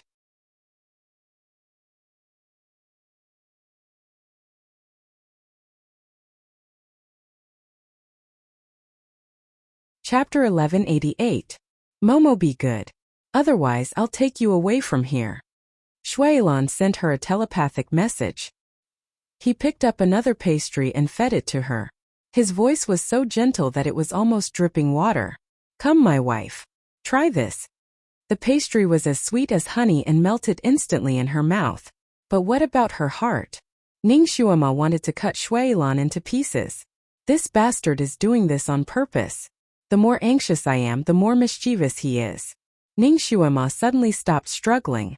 Her body relaxed completely, and she even swallowed the pastry that he fed her. Shuailan looked down at her and continued to send her a telepathic message. That's a good girl. As long as you're good, I'll take you out a few more times in the future. Ningxuama ate the pastry slowly and activated all her organs to sense the direction of Shunjuli and the others. Sir, the cloud tea here tastes really good. Would you like to order a pot to try? Yunqi's voice was gentle and elegant. Oh, Ningxuama finally heard Shunjuli say a word. This word made her heart beat violently. It's him. It's really him. It can't be wrong. After 10 years she finally heard his voice again. Although it was just a short word, it made her want to cry instantly. She didn't know whether he was alive or not for 10 years. Now she finally heard his voice again. He's still alive. He's still alive. He's still alive. This was Ningxuama's thought at this moment. She wanted to turn around again, but Shuailan raised his hand and held her chin. He looked into her eyes and asked her affectionately, "Is it good, Ningxuama?" She suddenly coughed and spat out the pastry in her mouth. It almost sprayed onto Shuailan's face. Shuailan. Shuailan raised his sleeve and gently wiped the pastry crumbs off his face. He sent her a telepathic message. Are you angry? You did it on purpose. Ningxuama looked at him provocatively. That's right, she did it on purpose. She just wanted to spit on his face. Shuailan sighed softly and said in a soft voice, "You don't have to feel guilty. I don't care." This time he said it directly, as if he was speaking to everyone in the tea house. In the tea house, a few people who had been paying attention to Shuailan looked over. They admired him when they saw the half-eaten dessert on his face. This man really doted on his ugly wife. His ugly wife was really blessed. Shuailan's voice was neither loud nor quiet, so it naturally reached Shunjuli and Yunqi's ears. Yunqi had always thought highly of herself. Although she appeared gentle and generous on the surface, she actually looked down on ordinary people. Shuailan had concealed his and Ningxuama's aura, so she couldn't recognize them. Yunqi was used to being the center of attention wherever she went, and this time was no different. She hadn't expected that her and Shunjuli's limelight would be stolen by a mortal couple. Therefore, she also glanced at Shuailan's table.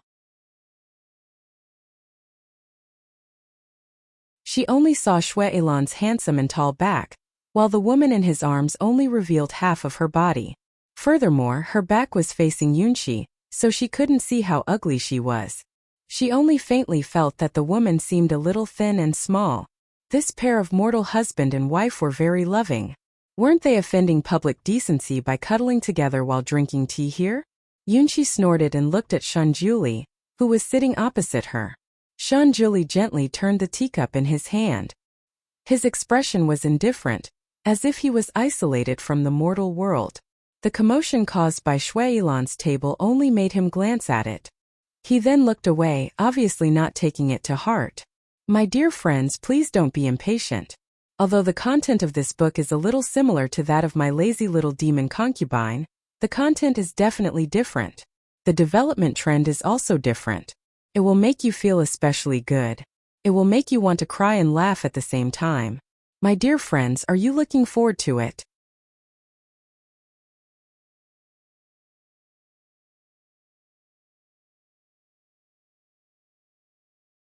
Chapter 1189.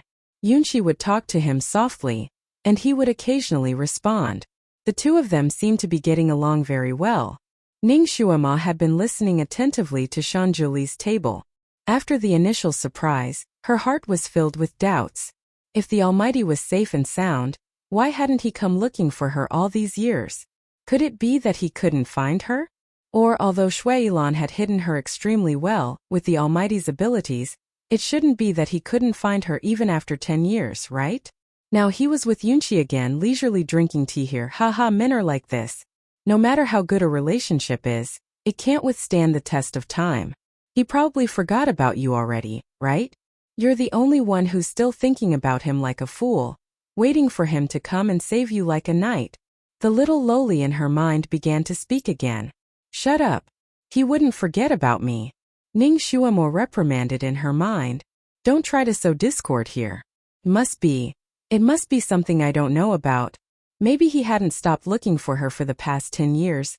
Or maybe he just couldn't find her. Or maybe Shuailan had purposely made up news of her death. Maybe he had even gotten a fake corpse for the Sun Moon sect to claim and deceive everyone. When the Almighty returned, he might have received news that she was already dead. Time was the best medicine for all wounds. Maybe he had been extremely sad when he first received news of her death, but after 10 years, his sadness had faded and he had gotten over it.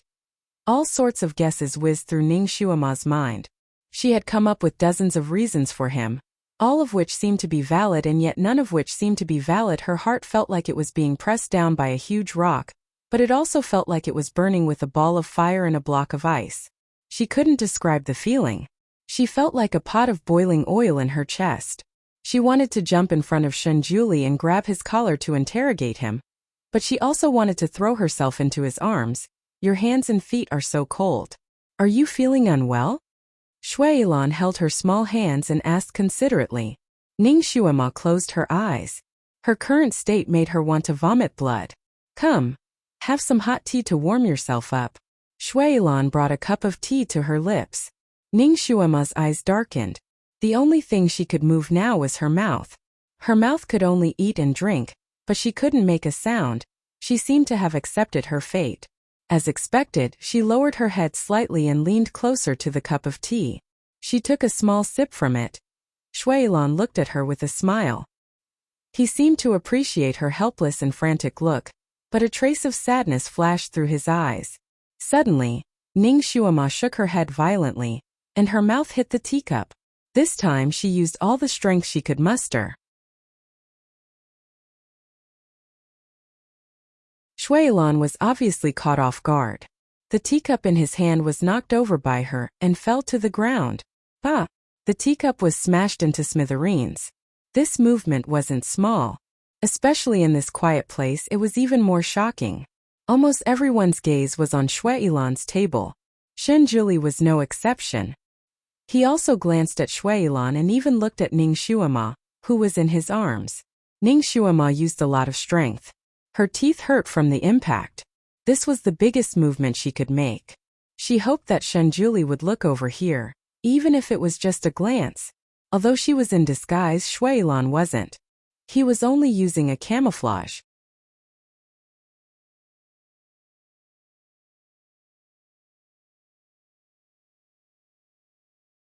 Chapter 1190. This trick can fool the eyes of ordinary people, but it shouldn't be able to fool Shanjuli. As long as he recognizes Shuailan, he should be able to think that Shuailan took her away. Maybe she can be saved. She could sense that Shanjuli's gaze finally fell on her body. At this moment her palms were sweating nervously. Great God, recognize me. Great God, save me. However, no. Shanjuli didn't react at all. He just glanced at her, but it was just a glance. After half a minute, the tea house was restored to its former calm.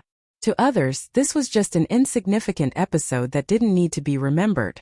But to Ning Shuama, this half a minute felt as long as a century.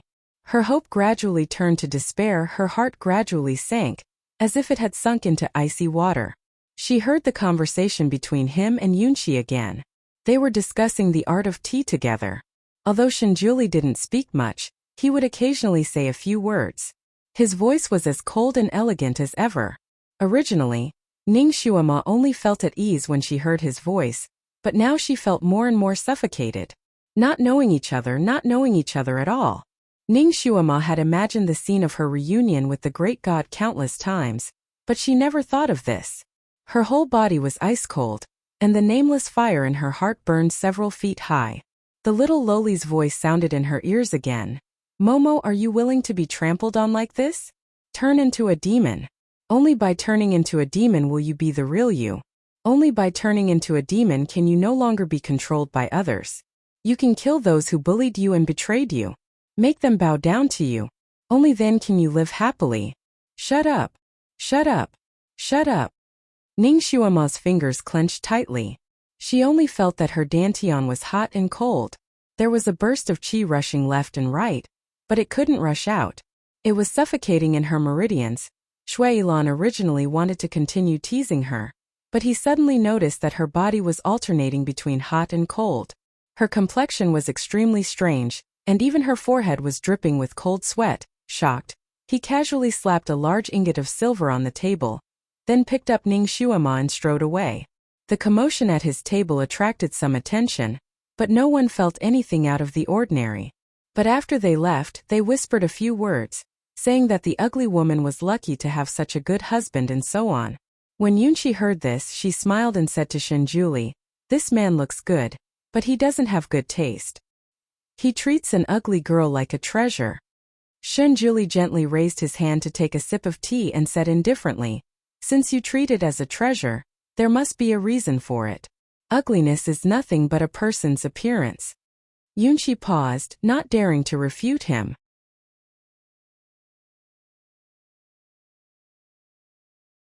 Of course, she didn't want to have a small disagreement with Shenjuli because of this, so she smiled and said, "Sir, you're right."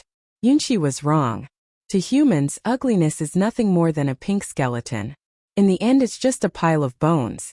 Appearance is indeed not worth paying attention to. Shenjuli didn't say anything else. He took another sip of tea and casually glanced in the direction that Shui Yilan had left. A look of deep thought flashed across his eyes. He didn't know why, but there was a strange feeling in his heart.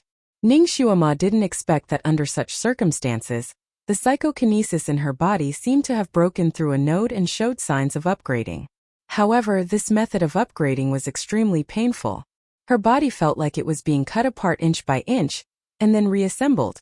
You're tuning into the Li Mei's Wuxia Whispers YouTube channel. We're so grateful for your support, and don't forget to subscribe to join us on this incredible journey through captivating stories. Your generosity through donations truly makes a world of difference, as it's the primary source of revenue that allows me to expand and enhance this channel for you. Thank you from the bottom of my heart for being a part of this adventure.